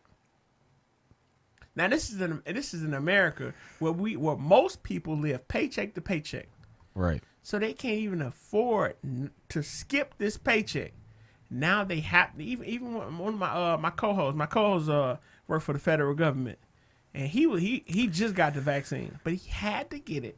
He didn't want to get it. Otherwise, it ain't that he was waiting. He was waiting to see, you know what I'm saying, anything, you know. My biggest thing, because I haven't gotten it. I've said that plenty of times. Is my biggest thing is, well, now I say to somebody, just we're gonna say it the other day. I'm like, where's the data on 2 vaccinated people having sex, having a baby, and seeing how that baby does after, you've both had the vaccine? Mm-hmm. There's not data on that yet. And there never, I would say it never will be, but it will be eventually. But it's so long. It's so long. There will be, but I would imagine that, like in past, stuff when they're doing trials, like you would come up, your approach, like, hey, we're going to pay you to take an experimental vaccine or whatever, and then you get your data on all that bullshit. And then he goes like, the last vaccine that was mandated was smallpox, but it was studied for 6 years beforehand. Mm-hmm. So they had 6 years of data on the vaccine before they said everybody has to take it. Mm-hmm. There's just not that kind of time and data with this one. Now, of course, there was people that were pregnant when they first started coming out with it, and everybody was taking it. There was women that didn't know that they were pregnant, took the vaccine, then they found out they were pregnant. Is that your phone? Oh. I was like, what is that? So they didn't know they were pregnant, or there were some people that chose to do it when they were pregnant. So then, you'll see how that goes after a while here. There will be data on all that stuff. And I'm also one of those people that say there's probably nothing that's going to happen to you. There's probably nothing that will be wrong with you. Like, odds are that everything's going to be just fine. But I just want to know for sure, because we still want to have more kids. So it's just kind of like a scary thing to be like, I don't know, should we both take it? Right. Before we're done having kids, just to be safe. Right. Because we don't know yet. And it's actually the same argument on both sides. It's like, if you get COVID and you what's the long lasting effect of that? Right. And that's where I come with being I'm kind of on both sides of this. Right, because you don't know either way. You don't know. Because I don't know either. I had COVID before. You had COVID? And that was a bad motherfucker. And then you got the vaccine. I got the vaccine. I had COVID back in like October. Oh, this year? No, not this year. Last year. Oh, okay. Last year, like the first So you wave. you had COVID, got over it, and then you still got the vaccine. Yeah. So you got like that extra immunity. Extra immunity because I'm Superman right now. Shit. Hey. You know what I'm saying? So I got COVID and it was a bad motherfucker. So I believe that COVID exists. That's one of the things. I'm not a COVID denier. Yeah, I hate the COVID denier people because I'm like, shit. Hey, look, I done been there, man. That was the worst sick of my life. Like for real, I was down and out. I lost like 20 pounds in a week. Damn. Yeah, so I'm not a COVID denier, but I also here's the wild shit. Is I had COVID, but the girl I was fucking didn't get COVID. No. My girl did not get COVID. Yeah. No. Yeah. She got tested, and I had another one of my homeboys like the few weeks before. Now it was like a month before I got it. He got it in like September. I got it in October, and he got it. He had a birthday party and shit. He was around a bunch of people, and then he had a girl that he was fucking at the time. She didn't get it. Nobody got it. Damn. Just him. Just him. And he let everybody know in a timely fashion. It's like, hey man, I just want to let everybody know. I apologize, but I got COVID, and you know what I'm saying, everybody should get checked out, blah blah blah. And we all went and got the COVID test and whatnot, and nobody had it. Like, we was dapping this motherfucker up. We was kicking it. We playing dominoes, cards, drinking, just talking shit, just spewing, just COVID, just flying in the air. Goddamn, Just get COVID everywhere. COVID every goddamn where. Like Oprah, you get COVID, and you get COVID. You get COVID. Everybody get COVID. Yay. But nobody got it. So I just question the validity of how it spreads and who it spreads to. You know what I'm saying? It's just, that's just the whole thing. Is like wearing the mask shit. It's like, yeah, all right, it might stop some shit, but I just don't. I think it's just like a cold, and I think not the effects, but I think it spreads just like cold. You ever had somebody get a cold and you didn't get the cold? Yeah. I think if you're gonna get it, you're gonna get it. You know what I'm saying? I think everybody's gonna get it at some point. Yep. No, it's just, I think it's here. You're not gonna really eradicate it. It's part of like the common cold line as far as like coronaviruses. Like the common cold is a coronavirus. Mm-hmm. I just think the virus is gonna be around for pretty much ever now. So when do you get back to regular exactly life? Like when do you pull the Band-Aid off and just be like, hey man, we're gonna. Well, that's why I don't agree with the masks and stuff either. Like I wear, like, don't get me wrong, I wear my mask. I wear it at work and shit. I wear it where I'm supposed to wear it. Mm-hmm. But I don't see why, because COVID's still going to be around. I think 2 years from now, 3, 4, right. 10. Do you wear masks 15? for the rest of your fucking life? Exactly. Because it's here to stay. It's here to stay. Now, you can, like, if you want to wear a mask, like, for sure, you can wear a mask. Mm-hmm. Like, but I don't think you should be shamed for wearing a mask. I don't think you should be shamed for wearing a mask, but I don't think you should be shamed for not wearing a mask. Right. It's like, if I don't want to fucking do this shit, I shouldn't have to do it. And if you want to do it, I support you. I support free speech. I support free choice. It's like you want to take it across the board. I'm pro-choice like a motherfucker. Oh yeah. I'm pro-choice. I want you pro-choice. I want you to choose. You know what's crazy to me? And here's this right here. It's because this whole coronavirus has been politicized, right? I'm gonna wait till you get back with. I want another one too. Boom bam. Boom bam. Thank you, man. Bang bang. But yeah, so we talk about this whole thing and how it's been politicized, and usually it's the left that says you mandatory mandates and all that stuff like that, and the right like, hey, you can't infringe on my rights, right? Yeah. So, but usually in the grand scheme of things, the left that's pro-choice to say my body, my rights. Yeah. My body, my choice is what they say. It's like when it comes to abortion and things like that. So why does it stop when it's in terms of a vaccine? Because it's my body, my choice. So what are you saying? Are you gonna get? Is it my body, my choice only when you benefit from it? Exactly. I know. Or is it your body, your choice all the time? Because if it's my body, my choice, then I should be able to not get the vaccine. You should be able to get your abortion. I'm cool with that. I'm cool with you making your own decision. I'm cool with you doing your own thing under your own rights, so long as it's your right and you follow it. But not if it puts others at risk. But not if it puts others at risk. Oh yeah, yeah. But you can make the same. You can make that same argument with anything.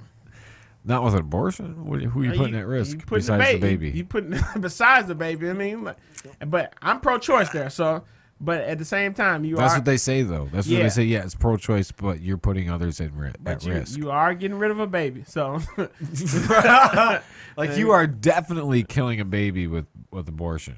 Yeah, you definitely are. But But at the same time, I think you're right because it's so many nuances become when it to comes a certain to a certain point. To a certain point, I don't think you should be waiting until you're like 7, 8 months. I don't think, but that's not really a thing though. People made in the 7 to 8 months. I mean, it happens, right? But it's not really a thing. Usually, people get abortions within but the not first 3 like months. where Texas was like 6 weeks. That's stupid because most people don't even know they're pregnant. Most people don't even know they're pregnant. So like where it's like, there is a point decided. I don't know what it is, but I'm sure there is a mutual point decided already right now. Like you got to decide before this point. Like we had a miscarriage before, me and my wife, and I took it like this is so early on that there's like nothing really there. Right. That's the way I looked at it. Uh-huh. I was like, it's like smaller than what I can imagine at the point, Mm-hmm. So, yeah, it was a real thing. It was going to grow and be something. But at the point in time that it happened, it was barely anything. Yeah. I mean, if you want to get into the nuances of it, man, fertilized eggs get passed all the time. Right. Yeah, the eggs, they be getting passed all the fucking time. They're passed all the time. It's like, yeah, just because the eggs are fertilized don't mean it's going to grow into this baby. Right. You know what I'm saying? It can get passed like just like that. You know what I'm saying? And you can't count that because you don't even know it happened. You know what I'm saying? You don't know that every time you pass the egg that it just didn't get fertilized. No. Yeah, sometimes they get fertilized and sometimes they get passed and nobody never knows the thing. Some women might say, like a heavy period. They might say is one of those. They having a heavy flow. Yeah, but ain't no science to that shit. That's just women's intuition, which I don't believe in. You be fucking during a period? Absolutely. I like the way you slid that question in. He a motherfucker. You are a motherfucker. Hey, you slid that shit in there smooth like that. But absolutely, why not? Yeah, Why not? You fucking during a period? Do you? Oh yeah. I mean, that's what they. I prefer like if I can make it without it. Yeah. But. Yeah, I mean, it's not a necessity. It's like I won't make a. And it's definitely not right in the beginning. Yeah, not in the beginning. It's used. Okay, here's when it'll happen the most. Is if it's been a little bit, like say we've been really busy or something, and then all of a sudden you're like, yeah. Then she's like, oh, I'm on my period. And you're like, fuck. Damn, like you both knew it was gonna happen that night. But then all of a sudden she throws the period bomb. You're like, fuck. So then, like, I'm not doing it then. Yeah. No, that's too gross. I won't force it up on the woman. I won't be like, well, your period on. Let's have period sex now. It's like and some guys will do that. Some guys be like, well, I don't give no fuck. You gonna text me whenever I want. My thing is like. If you on your period and you want to have sex, I got you. Right. I got you because I think it eases the pain sometimes, but like the cramps and stuff like that if you fuck. Oh yeah, I get there is. And girls be horny, like mad horny when they be on their period sometimes. Yeah. So if you want it, I got you. Right. It's not a mandatory that you have sex with me on your period. That's not a thing, but. I mean, that's where they make black towels, burgundy towels, brown towels. Yeah, look, right, dark color towels. Dark color towel. You gotta pull that much out. Fuck you talking about? Lay that motherfucker down and we gonna fuck on it. It's okay. It is what it is. Fuck in the shower. Why not? Yeah. I think shower sex is overrated. Absolutely. We totally overrated. I don't know if did you listen to the last podcast? We was talking about that shit. Yeah. Yeah. Shower sex is overrated. I listened to some of that one, but I don't think it got to that part. Okay. Well, how late was that one in? I don't know. Okay. I don't know. Anyways, I think it's overrated. Well, I think everything's like water's really not a lubricant. No, it's not. It's not at all. It's more of a like non-lubricant. Like it unlubes. Unlube. Almost. Yeah. It's not good. It's like you ever tried to fuck in the pool before? Oh, that's weird. Yeah, that's not even a thing. It's like, yeah, that's weird. It's like one of them things you just do just for like a bucket list type thing. But I would. Like, yo, I fucked in the pool. I fucked in the pool. Like, we got in the jacuzzi and got real nasty. But other than that, you ain't doing nothing in no pool. It's like you washing all the lubricant out. It's like it's dry pussy. Yeah, no. Look, no. Yeah, it's and then like women, they get I don't know. They be in front of the shower, stealing all the goddamn hot water anyway. Yeah. I'm not even a big get in the shower with my woman type thing. No. Mainly because I ain't got no. If you like one of big ass houses and like y'all got a shower, y'all standing up in this motherfucker, shower. and she got a spout over there, and you got a spout. Yeah. That's some fancy shit. I've been over a woman's house where they got some shit like that, but I don't have that shit in my house. My shower is just like a regular motherfucking shower. Mine too. Over a tub. Yep. And you sit down, that motherfucker, or you stand up. Yep. And that is what it is. So that's not a thing for me. But taking a shower with your woman, taking a bath with you, ain't no bath, man. Sometimes we'll do the shower just because it's quicker. Sometimes it seems like it's quicker. We just be jumping like she ain't washing her hair or something. She just gotta wash off. I'm like, whatever. Yeah, women don't like to share the hot water though. Dude, I'm one of those. I like my shower hot. Yeah, I am. I'm a hot shower dude. Hey, look. So we get along in the shower. Because, Okay. You know, I like it hot. Like, yeah. Motherfucker. I don't like no cold ass shower. I don't like cold shower, but I like my shit like just above warm. No. That should be scalding, man. That should be. I like hot. No, I'm not a hot ass shower, motherfucker. I'd like just like right above warm, where I can put that water on my back and shit. If the water get too hot, I can't put it on my back, man. That should be get that. Yeah. Yeah, like sometimes, I'll get in and I'll be like, first I gotta turn it down. I gotta warm up to it a little bit, and I'll be like, all right, let's crank it up a little bit. There you go. Okay, yeah. I do gradually crank up the heat. Yeah, you can't start at like max. Women heat. start off at hot. Yeah, no. It's because they from hell. No, I make sure I get in first. I'm in the shower first. If it's a duo shower, I'm in there first. I get the temperature to where I like it. Yeah. Yep. Yeah. I like that. Yeah, that's good. But I don't do duo showers like that though. But I get it. Yeah, duo shower though, it's just like an unneeded way to get you horny. Yeah. You're like, nah, fuck. Right. Especially if you, hey, for real though. Damn. But I don't want to fuck in the shower. I really don't. But you it's like I'm want just to. uninterested. Yeah, you see that them suds roll down the crack of her ass. Oh, yeah. Like, man, I gotta have it now, shit. But I know how it goes, where it's just like not very good. It's so not it's very like, good, and we yeah. both mutually think that. So it's just like, oh, Yeah. But it turns you on so much. Though. yeah, right. It's like, fuck. Fuck. So you Right got here. You got a nice looking wife. Right here. And you're like, God damn it. I gotta fuck now. Just do it. Gotta fuck now. And then you fuck I after gotta the fuck now. Then you fuck after the shower. And you're like, damn, now I gotta get back in the shower. Especially if it was period week. There you go. Call back. Call back. Damn. That's funny. Yeah. You've got mail. Oh shit. Oh. All right. I think we got some mail here. See if John's high ass can remember what I told him earlier. Oh.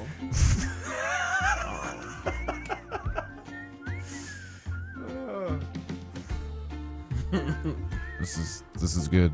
Did you watch the one earlier? Yeah, I did. Did you watch it? I did. That was nice. I like this. Dude, segment. yours was brilliant. Thank you, sir. It was the most well thought, played out. Like you were like, I need to. You thought about that for how long? 10 minutes? Yeah. He says, yeah. 10 minutes. You remember, John? Yes. Oh, right click on the left side. Right click on the left side in the picture, and then it's on the bottom. Full screen source. There you go. Now you can press play. Justin finna give it to Oh, me. what's up, dude? It's Darius. It's the Darius, the podcaster, and my fellow comedian. What's up, man? It's good to see that you're on Obscured State of Mind podcast with Kyle. It warms my heart. I'm really proud of you. It's just like, it's so nice to see you finally be able to get to experience what it's like to be on a good podcast. So, great job with that. Also, this might be a little weird to say, Darius, but I'm truly glad that you're black. It makes racism doesn't affect me one way or the other. You know what I mean? But still, it's just like I feel like if you didn't have the black experience, you'd probably be racist. If you're white. So, thanks for being black.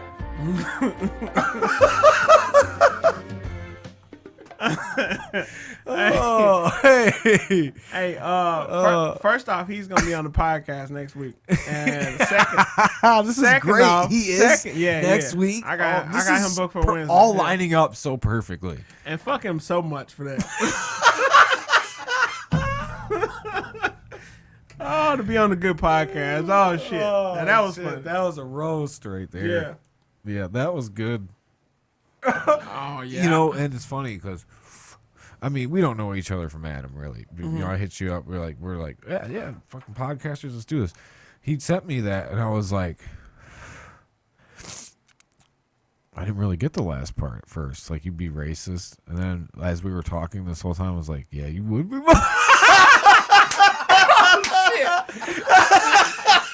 Oh shit. You voted for Trump? Ah, not. So not that racist. So not that racist.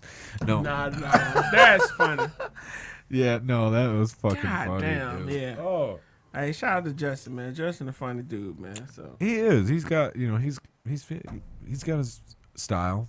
yeah, I like Everybody, Justin. everybody got a style, but yeah, I like him. Mhm. It was fun. Yeah. God damn. Okay. Yeah, that's a good segment right there. I'm working on my segments, man. You working on some segments? Yeah, we got to get some segments going on, but we be talking so much shit, man. We just be. Dude, it's hard. It's like, so it'd be like hard to, like, you know, break off to do something. Yeah. Like for real. To do a segment, right? Yeah. Yeah. I don't know. It's just something to, like, fucking give yourself, like, just more options. Yeah. You ever had somebody on yet where you're just like, fucking A. This is like tooth and nail trying to get like a conversation out of this person. Yes.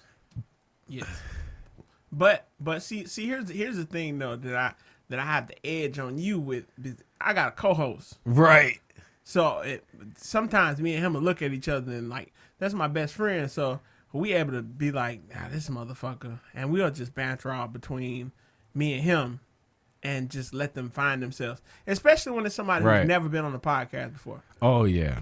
So it's hard to get somebody, you know, warmed up to the mic. You know, Yeah. so a lot of people, if you've never been on the podcast, sometimes you get on there and you talk. It's be talking a little funny.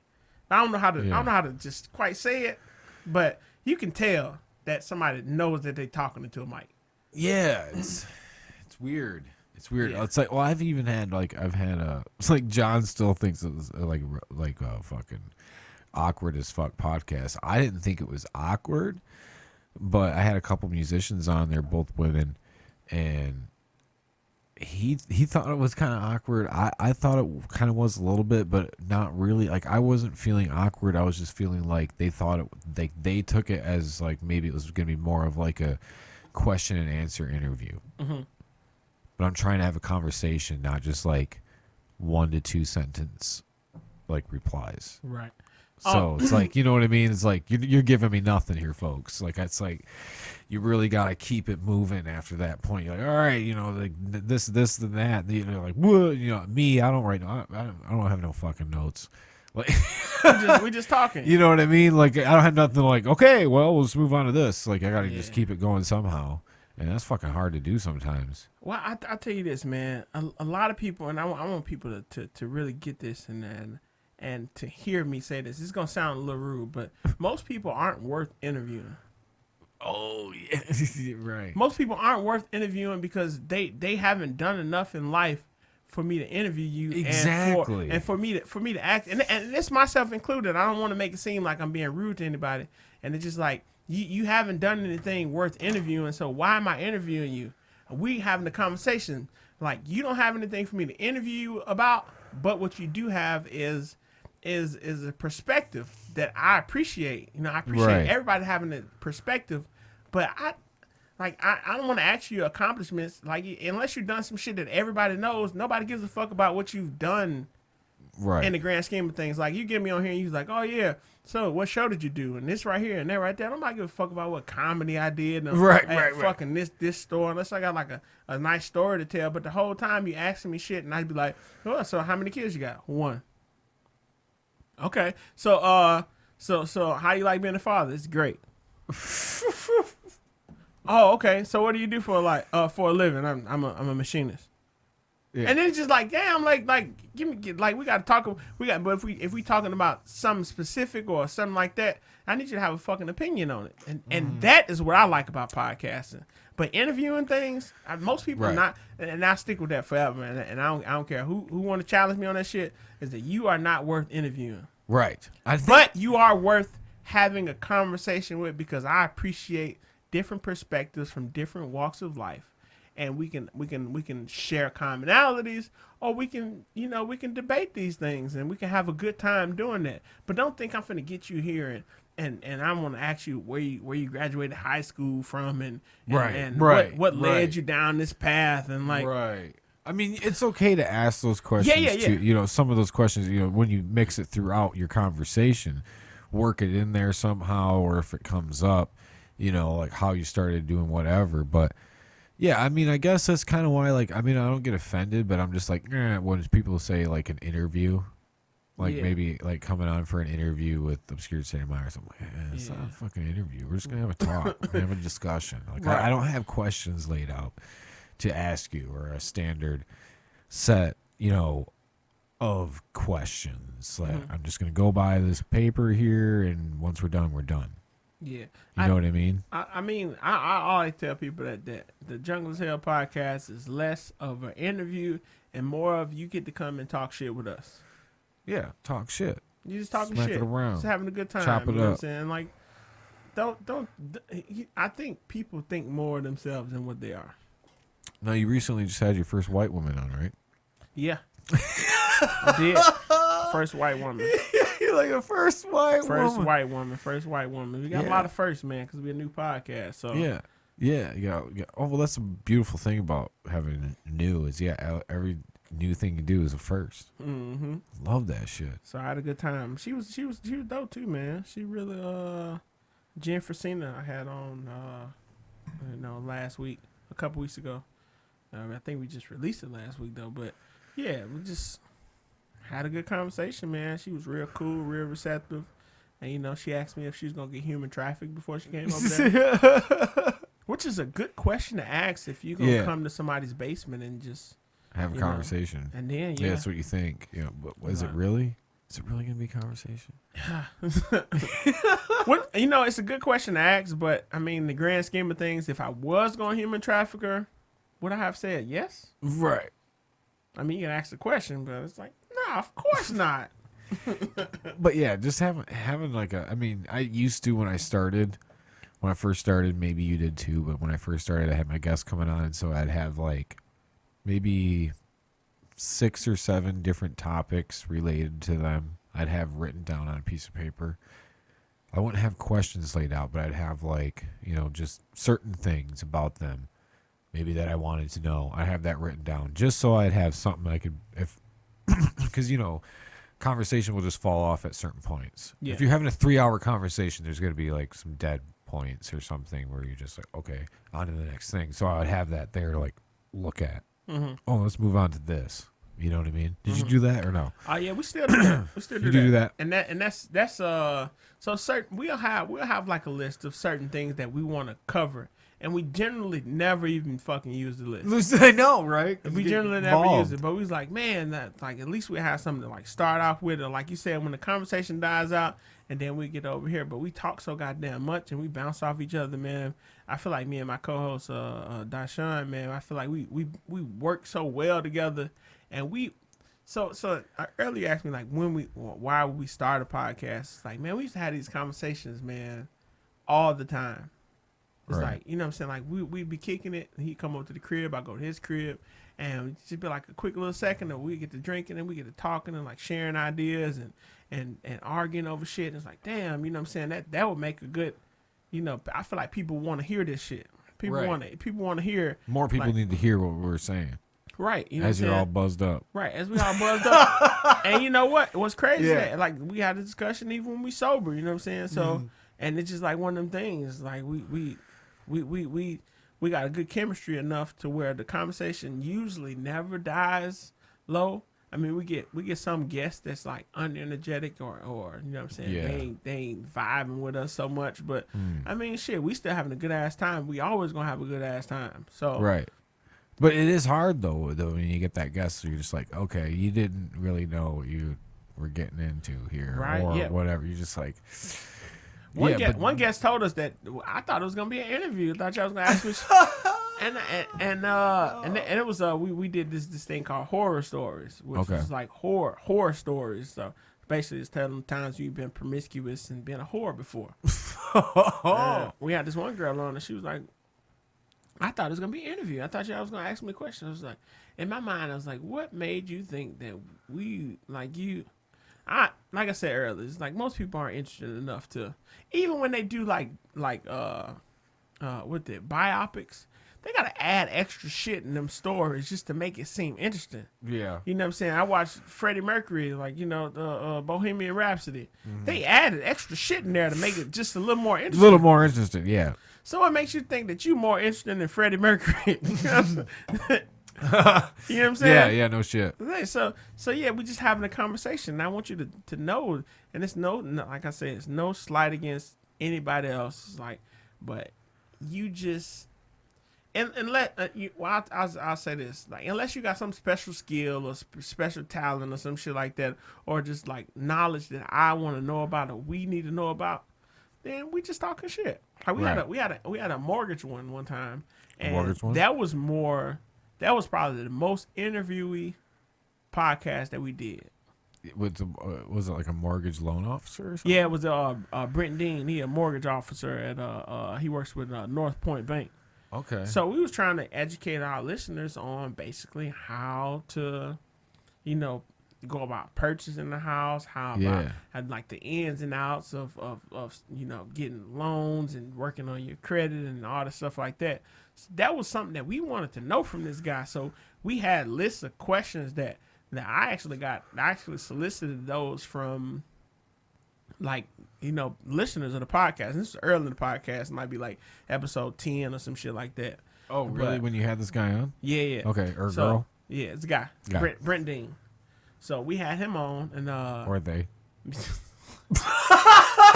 you finna get into some other shit. Oh my goodness! This guy wants this to be a 4-hour podcast. I ain't got nowhere to be. So, all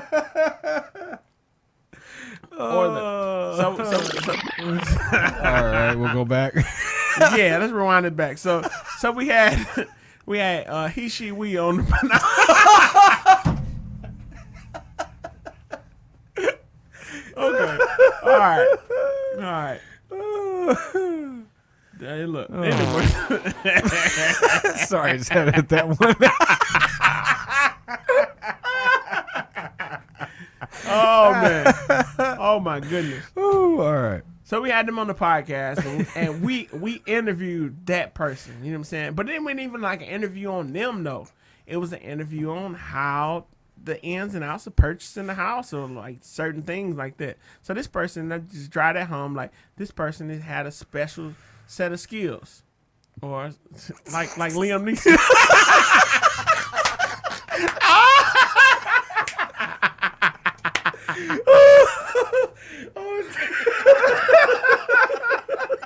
I'm not gonna play with this guy over here. Get me off this podcast. Get me out of here. Wrap it up. Yeah, it's funny that you knew exactly where I was going with that. I like that. Yeah. You seen the look in my face. Yeah, I have a special set of skills. Okay. But yeah, that person had a special set of skills, and most people don't have a special set of skills. Right. So that's all I'm getting at. And it's like, just read the room, people. Read the room. Fucking room. We want to have you on. We want to have as many people. Like, you know what? I'll say this. Initially, I didn't want guests on the podcast. No, you want to just be you and him. Just me and him, and just talking shit. Like how you were in the basement or whatever, you know. Yeah, we're just talking shit in the basement and like that. But, you know, a lot of my friends wanted to be on the podcast. A lot of people want to be on the podcast. I'm like, all right, let's try this out. All right, fuck it. Fuck it, let's do it. You know what I'm saying? Let's do it. Did you do any solo or with just you and him podcast? Yeah. How many were? We did like 6. 6, and then you started having guests. Then we started having guests. Number and stuff 10, like you were just like, we gotta have a fucking real estate guy. Yeah. Yeah. Give me another beer, man.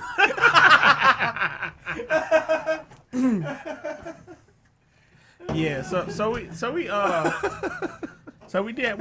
You know what? So we like to have like a variety of things. It's like I feel like that was something good for the listeners to learn about. You know what I'm saying? It's like, yeah, we talk a lot of shit, but it also it's like we trying to be productive, you know, working people and all that shit like that. So why not have a fucking... People want to buy a house. They want to know what the fuck the ins and outs are of it. Yeah, for real though. And who better to tell them than a fucking loan officer? Dude, yeah, this the fucking last, not the last one, the one before I had released. This man here. This motherfucker on here, he's talking about... I can hear John laughing. Oh shit! Now you got it. Come on, tell me. So I have this guy on, and he's like the newest member to this band, Recorruptor. It was a really fucking great band. Local heavyweights around here, and he's on, and he's talking about how he sells. Like he's been like self-employed since 2015. And he sells just like all kinds of shit, like fucking Pokemon cards. He sells like 90s vintage. Like he wore like a vintage 90s Wolverine shirt here. Like he just buys and sells shit. And so we're talking about that, and all of a sudden he says that, you know, he can, he's a realtor too. So he's like, dude, you can fucking like sell anything. You can sell a motherfucking house. Like not just fucking shirts and Pokemon cards and shit. And so we start getting into that, and we're like fucking smoking a joint as we're like talking about real estate, and I'm asking him about like what the fuck a broker is and what brokers do, and what's a firm and what's all this, and you know, how did you get your real estate license? What does it take to be a realtor? We're going on and on about it. So then I made the clip. I made a clip of it because I thought the same thing as you. I was like, people want to fucking know about this shit. You know, when I went to buy a house, I was totally blind. I didn't know when I went to buy a house that I couldn't have money stashed up like at my house. It has to be in your bank for 3 months before you can use that money to buy a house, because they have to be able to track where it came from. Right. Like they don't want it to be like drug money or some shit, like cartel money that I got fucking here to buy this motherfucking house. It's like, dude, I work at Walmart. Motherfucker. Yeah, no shit. Yeah, so I made that clip and I said, real estate agent Caleb Sussman. That's who was on. He's like, bro, I'm gonna need you to change that title. I'm like, why? He's like, I don't want somebody to look me up as a real estate agent and see me fucking smoking a joint. God damn. God damn. After that, I had a discussion with my wife. I said, I think I'm gonna have to get a waiver made for my podcast. God damn. Yeah. I'm like, should have thought about that beforehand. It's like, but this is fucking 2021 though. That's what I thought. I was like, honestly, dude, you seem like a way cooler dude to me to like fucking buy a house with, because like you knew your shit. Like you didn't flub. Like while we're talking about it, there was no like, I think, or this, you know, like he knew what he was fucking talking about. Right. You know, and that's some of the best stuff when you get in a podcast and you get somebody who just fucking knows what the fuck they're talking about, and they like can just bloop, and they do your job for you. Yeah. Almost like they can just take away on a. You can ask one question, they just. Yeah. And you're like, God damn. Yeah. Dropping motherfucking knowledge on my ass. Dropping them bombs. Boom, boom. Yeah. But like when I said earlier, I was like, you know, I don't really have questions I lay out, but I do have a particular set of questions.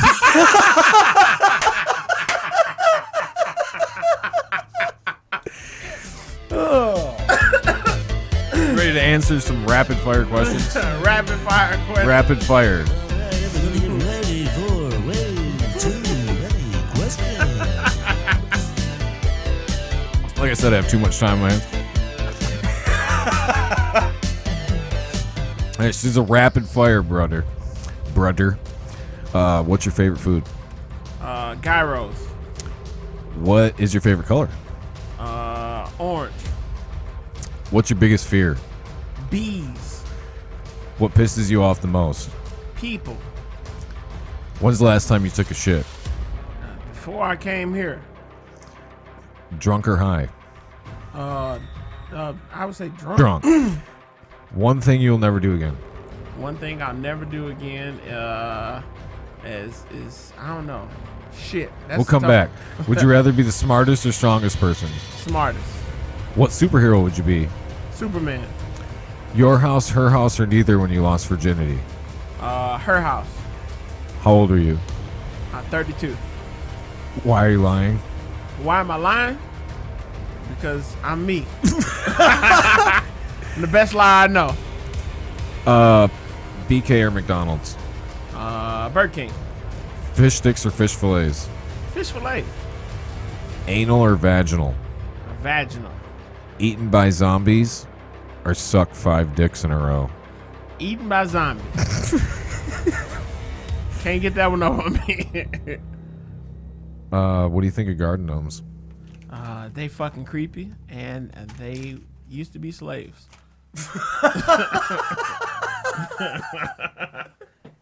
All right, yeah, that's good. That's my only set of questions. Particular set of questions. Oh my goodness, That was too good, huh? Oh, It just rolled off the tongue there. That's right. Just just Liam Neeson's all up in this motherfucking bitch. There you go, That fucking dude. man. He couldn't have played a better guy. No, he couldn't have put a better guy in that fucking movie. That was like you ever think about certain roles in movie? You a big movie guy? No. I'm a big movie guy. I like movies. I like fucking movies, man. And in my mind, it's just I just haven't seen a lot of the new ones. Well, yeah, not even new ones. Let's take the new ones off. I Okay. haven't seen a lot of the new ones. I'm speaking straight like from the time we was probably like 20 to like Okay. So earlier. what's your just- you got a hot take on movies? not a hot take. You got a hot play, take no, on look. movies? I just look. I just think it's certain roles that could never be like recasted or like, you know what I see a lot Yeah. these days is like they trying to remake movies. Oh, I know. It's like And they're they running really- out of fucking I ideas. feel like you run out of ideas. Like, why the fuck you got to make the Lion King over? They made the same Lion King over and just made a different animation. That's the stupidest shit in the just world. like different, like realistic. Yeah, make it realistic. It's like, What the fuck, man? come on now. That We know wasn't these cool. fuckers can't talk. Right. It was just weird and just unnecessary. It's like that shit was so disgusting. It was. Yeah, it's like, The come on scene- now. in the They scene look all when he mangy dies and shit. They look mangy. They look real skinny and just Like malnourished. malnourished. Yeah. Just sick. Sick. Sick On ass this- Simba. Sick Simba, bitch. Sick ass Simba out here fighting sick ass Scar. Sick ass guy. And sick ass Mufasa Yeah. and sick ass Nala. Just a bunch of sick ass lions out here in this sick ass Pride Rock. Fuck. Holding that motherfucking bitch ass up. Yeah, like, hold yeah. you up. Yeah. I just really think that some movies should be left the fucking alone. Yeah. It's like they try to do Coming to America. And the 2 was the number 2, so it's just like this the new Coming to America. And it was decent, but I think they should just left it the fuck alone. Just come up with a new fucking idea. Just a new fucking movie. The movie was made in fucking the 80s. It's too soon. Too late. Too late. Yeah, it's Do too you late. think if you're gonna remake a movie, it has to be within? Yeah, within a certain amount of time. It's like if you're gonna do a sequel to a movie, it needs to be within sequel time. Oh, like a sequel. Okay, yeah. Okay. If it's what gonna about a relate- remake? A remake should never be made. Just never be made. Just No. never remake stuff. Never. There's not one You know movie- what? You know what? I'll say this. I'll say things should be remade when technology gets better. Okay. I feel like that's okay. When it's like not enough, like let's say like what's that? Godzilla versus King Kong. Okay. I feel like that last one that came out was really, really dope. Yeah. You know, the fight scenes were dope and all that shit like that. And then you think about like the first King Kong versus Godzilla. It was like fucking claymation. And Exactly. Shit. That should be remade. Yeah, that'd you know be what I'm saying? remade. Let's say if you wanted to remake some alien shit, and it's like, you know, back in the day, even like Alien versus Predator or just Alien and shit like that. That shit look real. Man, they got like, off on that for a minute. They're Alien versus Predator, and they had like Freddy versus Jason and shit. Yeah. They were trying to get all these fucking famous fucking slasher shit to verse each other. And It's yeah. like some weird Mortal Kombat shit was going on. We just didn't know what the tournament was. I don't know. It's like everybody versus everybody. Fuck it. Dude, what if they ended up doing? Why hasn't anybody made a game like that? Where it's like Game all like of what? like the horror characters and shit, like to verse each other. Is that in a game that I'm just not aware of, John? Or I think is there horror character Bootleg. bootleg? Yeah. You can for like Mortal Kombat and shit. I think it's in development. Oh, Bootleg, really? though. Okay. Yeah. Maybe like Freddy and Michael Myers fight each other, some shit like that. Yeah. Why not? Who your favorite horror slasher? Oh, person? Pinhead. Pinhead. Yeah, that motherfucker. Hellraiser. Dude. Hellraiser, dude. That shit, and then they got the guys like, like what the fuck is that dude, man? That dude freaked me out more than anything, because he's got his gang with him, you know. Yeah. Of the fucking weird ass people, and they got the fat dude, kind of looks like Patrick Star a little bit. I'm not a big scary movie fan. Cause I don't like the people. I don't like. Why are we talking? Are they serial killers? This man said that they slashers. Hey, John said that black women are slashers. Yeah, that was us. That was John. Yeah, that wasn't me. That wasn't me. Nope, I would never speak ill of black women ever in my life. No, only that they just need to be more respected. Yeah, more respected. There you go. More respected. But I don't pay people to scare me, so I don't watch a lot of scary movies. But I did watch the old scary movies because they weren't very scary. Okay. But I'm a Michael Myers well, guy. yeah, because it's like, because the shit's so old by now, where it's like, I don't even know why I was scared of that shit when I was younger. yeah. And I rewatch it as an adult. I was like, what? This motherfucker Well, here. I got afraid of like. You smoke cigars? Yeah, I smoke a cigar. You want this, Sure. dude? I don't know. Just cigars get old. Okay. Maybe. I don't know. I got a cigar cutter right here, Why not? dude. Crack it open. Let me know how it tastes. Okay. You know when I got those? I was like, I was like, I don't know if the Mayor, because I had the Mayor Holland on. Oh yeah. Yeah. Oh shit. And I was like, big time. I thought it would be, but I mean, it got a decent reaction. But sometimes you'll have like expectations with a podcast, like unrealistic expectations, and you'll be like, I don't know if this, maybe this motherfucker is gonna come on and it's gonna be like a big podcast or something. Because when you have a guest oriented podcast, a lot of times your audience is kind of towards them. Anyways, I got those cigars because I was like, I don't know if he's a cigar smoker, if he does smoke or anything, or like. But I didn't even use the vape or anything during that podcast. Yeah. I was like, all right, this motherfucker. I would imagine not. Where's my torch lighter? I had a torch lighter. Yeah. Don't know. Found it, though. You found it? Found what? Oh, the game.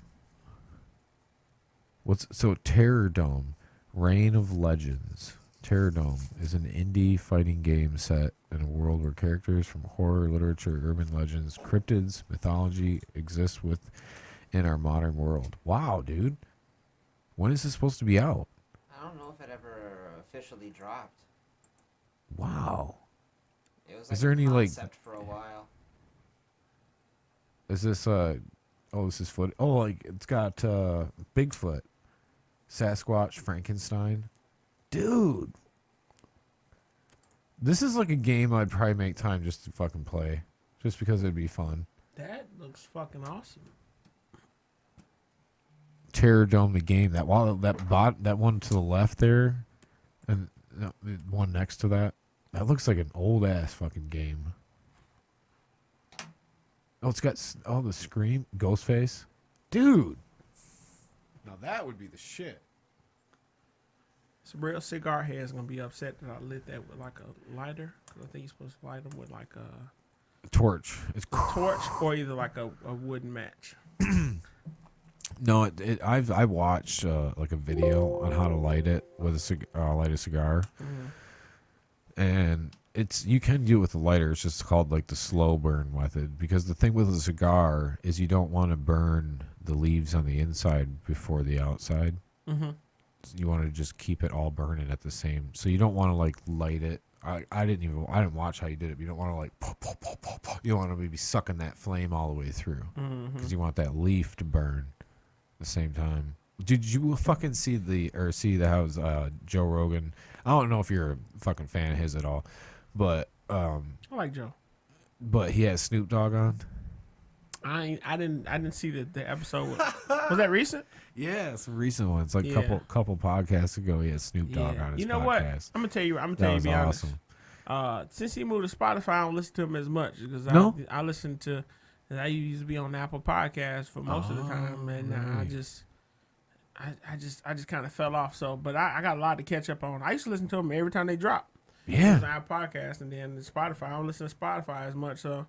I don't use Spotify as much, so I'm sure his listenership probably dropped like somewhat, but I think a lot of people. Well, I guess I don't know. Follow them, I'm sure. I was just assuming a lot of people probably use Spotify anyways that were listening. So that's all right. I used to listen onto like this Podcast Addict is what I have. Like I have for like other podcasts and shit. Yeah. I would listen to that, but. I just went to Spotify after he went there, but yeah. I check him out. I listened to the one with Sanjay Gupta on it. That was a good one. That was a real good one. I want to see if he fucking handle his ass. Yeah. Did you hear what he said after the podcast when he went back on CNN? No. He was like, I don't know if we'll ever see eye to eye on blah blah blah blah blah. I'm like, dude, you're such a two-faced bastard. Yeah. And I get it because you gotta fucking keep your job. You know, when you're a fucking medical correspondent or whatever for this fucking CNN, you know, you want to fucking keep your job. You know, I mean, I'm sure that's pretty lucrative. Yeah, it's very fucking easy for him. Right, I'm sure to do. He probably making $1 million a fucking year with everything. You think so? With everything that he fucking does. Yeah, $1 million. Yeah, at least. I mean, I guess I don't know how much he does. Well, I don't watch the fucking news, dude. Well, I mean, like first off, he already a practicing doctor. Right. And he a famous practicing doctor, so I would say he's making at least $250. Just doing that. People like Dr. Oz and shit that are on TV. Well, it depends on. Well, he makes more than the average doctor because I mean I'm sure he's on TV. He on TV, so he making TV money. Yeah. He probably ain't even like doing Dr. Phil. Dr. Phil ain't even a real doctor, I don't think. Right? Is he not? But he probably making for it more than any doctor you'd ever think of. Right? He's just on there like stirring the pot. I wonder how many people leave Dr. Phil and are just like worse off. What? What do we got, John? Yep, I told you at least $1 million. $4 million. His net worth is $12 million. Holy shit! 52 years old. Yeah. 5'8". Oh, he's short. I knew it. At least $1 million. I knew it. Wow. $4 million a year. Yeah. Whew. Yeah, might as well get your money. I ain't mad at him. I don't think he's like, and that's definitely not just doctor money, right? Nah, the doctors in the regular practice ain't making that money, but I mean he on TV, he writing books, books. He doing like speeches and shit like that. So I wonder if they like actually like counting in that type of shit because people make a lot. You know what? People make a lot of money doing speeches, just talking. Oh yeah. I had no idea. Oh yeah. Like people book them for like $50,000, $500,000, $500,000 speech. Just go up there and talk for 30 minutes. Fuck. I wish somebody would fucking pay me. How long we been talking now? Look, like, I don't know. I don't know. Shit. We're talking about a long time. You know, I'm getting paid for that. Just Like, getting paid to talk. Get Be inspirational. Like, what kind of shit is that? dude. Are you gonna save your first dollar that you make from podcasting? You're gonna like put it in a frame, be like, Yeah, "This I'm putting it in a first frame. dollar I made off of just talking shit." Just I got to, because I mean, like, shit. That's why we doing this shit. Eventually, we hope to earn money from doing it. Right. But I wanted to gain the listenership before I start soliciting money something and that shit you like can that. like show them. Like, Mhm. okay, here's like, dude, did you know if you get John, you're gonna have to look this up after I say it. He already knows, but I think it's 25 downloads. You within the first week, you're already in the top 20 or top 50%. Yeah. Is that what it is? Mm-hmm. 25. Yeah, You've it's like looked it 20 up? something. It's like 20 something, and it's like you're in the top 25% if Top you get 20, you're in the top 25 if 50. you get like it's Or 80, no, it's 84. 84. Yeah, 84. you're right. So you're in the top 25%. Can you believe that? Yeah, I can, because I think it's due to people just starting the shit and stopping. So you gotta add all that shit in there. Add the averages in. Add the averages in. Some people only do it like once a month. Some people only do it like once every 2 weeks. Yeah, they need and to shit like break that statistic down to like Yeah. people that we release like weekly podcasts, monthly podcasts. But if it's a monthly podcast, I don't really know many monthly podcasts. Yeah, I mean, That seems like you would get I don't too listen to forgotten them. about. I don't listen to monthly podcasts. No. Yeah, it do get You forgotten get about. forgotten about. Unless it was like a friend or something, I wouldn't even pay attention to it. You listen to any podcasts that are daily? Yeah, I listen to the Breakfast Club. Breakfast Club, so it's a daily. Okay. Yeah. Breakfast Club. It's a radio show. A radio, but they also radio release a show. podcast version of it. Right. I think that's the only one I listen to that's daily. Yeah, Most- there's a guy in my timeline. He runs like a radio type show thing too, where it's like it's live, and then he'll release it like on YouTube. I'm like, you need to release it as a podcast, dude, Yeah, so that people can listen to it when they want to. yeah, for real though. That's the way it is nowadays. I listen to more of the audio more so than watch visuals, Me too. because I just don't have the time to sit down and watch the visual. Me too. But I do have the time to listen to a podcast. And you know what? I'm going to be real with you, all right? This is going to be slick hot take. Like, you're going to be the last. Dude, let me play my hot take Okay. music.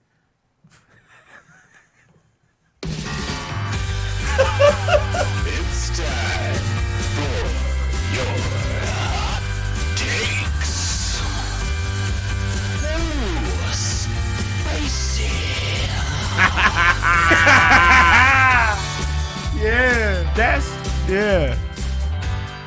That's like a mix between Very gospel. that's a mix between like a WWE intro and like a porn star. Like a porn. Ooh, hot takes. Yeah. Yeah, Some mix- dude with a cigar. Yeah, with a cigar. Yeah, you remember Val Venus? Yeah, dude. Yeah. Mr. Sexy. Ooh. Yeah. I forgot what the fuck I was gonna say. Hot take. Oh, Yeah. hot take. You got to be like the last friend that I have or that I meet that has a good podcast, because I can't take anymore.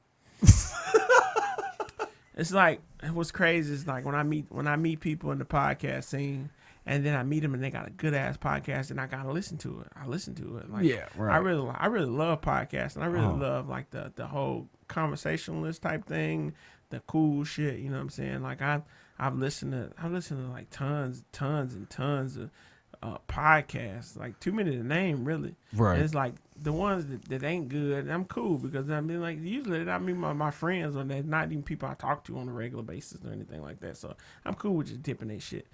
But if it's good, then I gotta fucking keep listening to it. Why? I don't want to fucking keep listening to it. So Obscure State of Mind, the Yeah. last one. Yeah. If Last you one. meet me and I'd be like, I got a dope podcast, I'm like, shut the fuck up, don't talk to me anymore. No, because I got li- too much. I got But too it- much to listen But to. it's cool because I listen to them at work. So I'm at work. Me you too. know. I'm at Me work, too. 9 hours a day. So I'm listening to 3-4 podcasts a day. And now I'm not listening to like Joe Rogan as much as I used to. Now I got extra time. So, Extra time, right?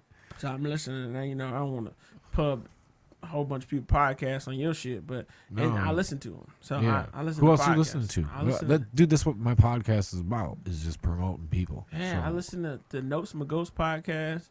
There's some guys out of Wayland, Brandon and Steve.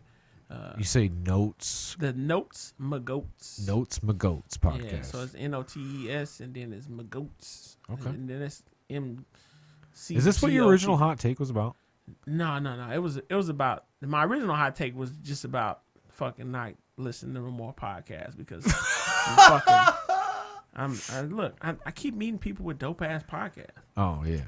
So Notes My Goats. What is this about?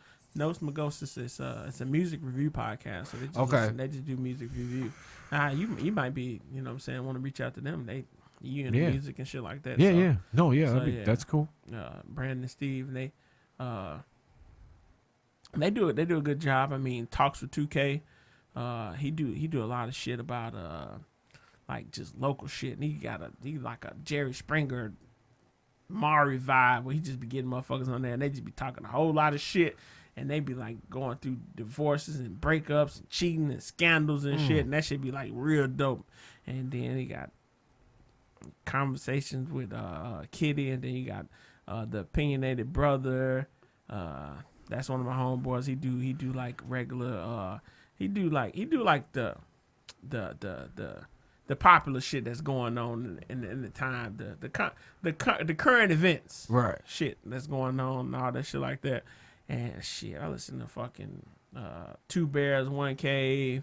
I listen to Kill Tony when they come out. Yeah. I listen to the Jungle as Hell podcast. It's my favorite. the favorite one right there. It's my favorite. It's my favorite. You know what I'm saying? Dang. I listen to Hunter podcast too. Yeah, he was Where on Is This last Going? week. Where Is This Going?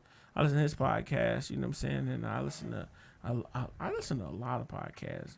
A Pair of Lips podcast. I listen to Man's Truth podcast. Yeah.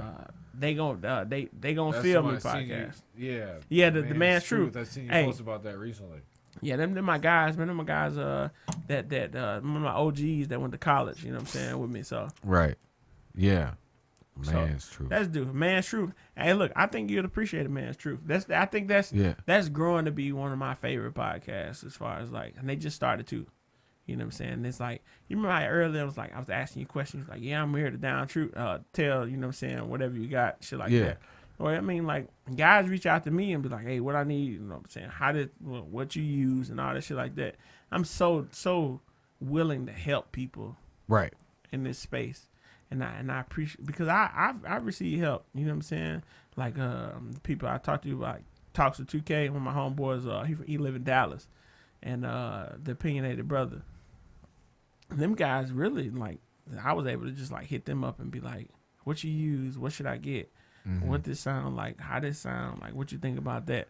And I was able to, like, bounce ideas, man, and ask these guys questions, you know what I'm saying, about podcasting and how they do stuff and how they got their sound and stuff like that. So, like, because it's more of a communal effort just to, you know, promote people, because there's so many people that could listen to your podcast. It doesn't and like I said, a lot of people have more of a niche podcast. Like the Man's Truth podcast is more of a niche than the Jungle is Hell podcast, is more of a niche than the Obscured State of Mind podcast. That's why I was saying earlier, when I was saying our podcasts are harder to niche, because we want to talk to many different people and that have many different stories that are of many different genres and walks of life. You're at what, 48 now, or 49 or 48. So you're at 48 podcasts in. You get to 200, you want to be talking to all different kinds of fucking people and learning from them. So it's harder to than when you have like a paranormal podcast. You want to talk about ghosts. You want to talk about haunted stuff. You want to talk about spirits and stuff. There's a niche market for that people are going to go directly to those podcasts. And so if yours is good, it's going to get known and people are going to start watching it or listening to it. When you have random different guests on, which is like, you know, anybody from an OnlyFans girl like to a fucking real estate agent is hard to like get that niche following of people like a cult following. Yeah, it is. So it's even harder to get it going, get it known. It is. It really is. But I mean, like that's a beauty in it. That's part of the fun, man. That's Right. part of the fun is to Part of talk the ride. about it. Yeah, it is part of the ride, and it's like, you know what? Really, As long as you are still having fun with it. we are having so much fun with it, man. Right. I wish my co-host could be here with me, but I mean, we having too much fun with it, to be honest, man. We have a great ass time doing it, and we just, I mean, like if whether nobody listen to that motherfucker or a million people listen to it, I feel like Right. we would have the same amount of fun. And But you that's still what- want some listeners. Oh, definitely. No, no. You still want some listeners. Trust me. There Like, ain't nothing more disappointing than when you put the shit out. You're like, all right, come on, all right, share it again, and get some more people on Right. it. You know what I mean? Right. And I think that's where we come in together as a community. You know Right. what I'm saying? Where we coming together now. I always tell people I'm not responsible for how your product is, but I will share it. Oh yeah. And we can get people out. We can get people to talking about it and shit like that. And if we just like agree to just like kick it with each other and like to send these damn shares out and to like them or just interacting with Right. that's another thing that you got to do. You got to do is like just interacting under the post gets it in the algorithm. Yeah. You know what I'm saying? Algorithms are a bitch. Yeah. But just interacting with each other's stuff is like, why would, like, we on Facebook all the time anyway. You know what I'm saying? Why wouldn't you? I mean, like, to be honest, like, my page open. If you want to tag me in any post, Yeah. just, I mean, I might, because what the algorithm does do is, like, sometimes I won't see when you post, or I won't see when Right. somebody else posts. I don't even get to see my friends' kids' fucking birthdays half the goddamn time, because it's always pushing some other shit to the top. Right. You know what I'm saying? So sometimes I might not see it, but if I don't see it, fucking tag me in it. Shoot me a DM. My homeboy, I was just talking about Talks to 2K. Shit, sometimes I don't see his post, but he good about DMing me. He was like, hey, bro, you share this post for me? Yeah. Shit, say less. I'm gonna share this bitch. It ain't that I don't want to share it. And sometimes it ain't that people don't want to share your shit. You just got to put forth that extra effort. And sometimes- and sometimes, yeah. But a lot of times people just don't share your shit because they Right. don't feel like it's personal. Like if I post some shit, and yeah. But if I DM somebody and be like, hey, post this for me, Yeah. more times than Yeah. not, they'll repost it. But it's up to you to have a good product in order so when they do share it, other people see it, other people hear it, and they want to follow.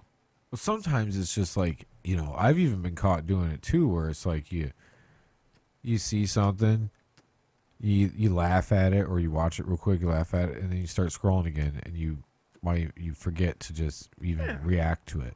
But it's Yeah. like shares are most important, comments are second, engagement, likes are last, in my opinion. Yeah. As far as algorithm shit, you got to get the comments going. You got to get just, you know, that was great, or that was funny. Anything, just to get it boosted, show that people are talking about it. Yeah, and they might not listen to it right then. They Even might a not, share. They might not look at it right then. But just like Right. the constant seeing it might make them want to be like, you know, there's people that get to me at like we had 48 episodes, and they be like, man, damn, how I watch your podcast, how I listen to it. Right. At 48.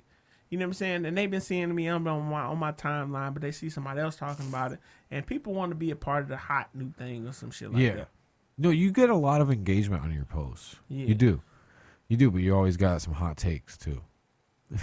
Hot fucking takes. But Dude. yeah. Yeah. But you know what?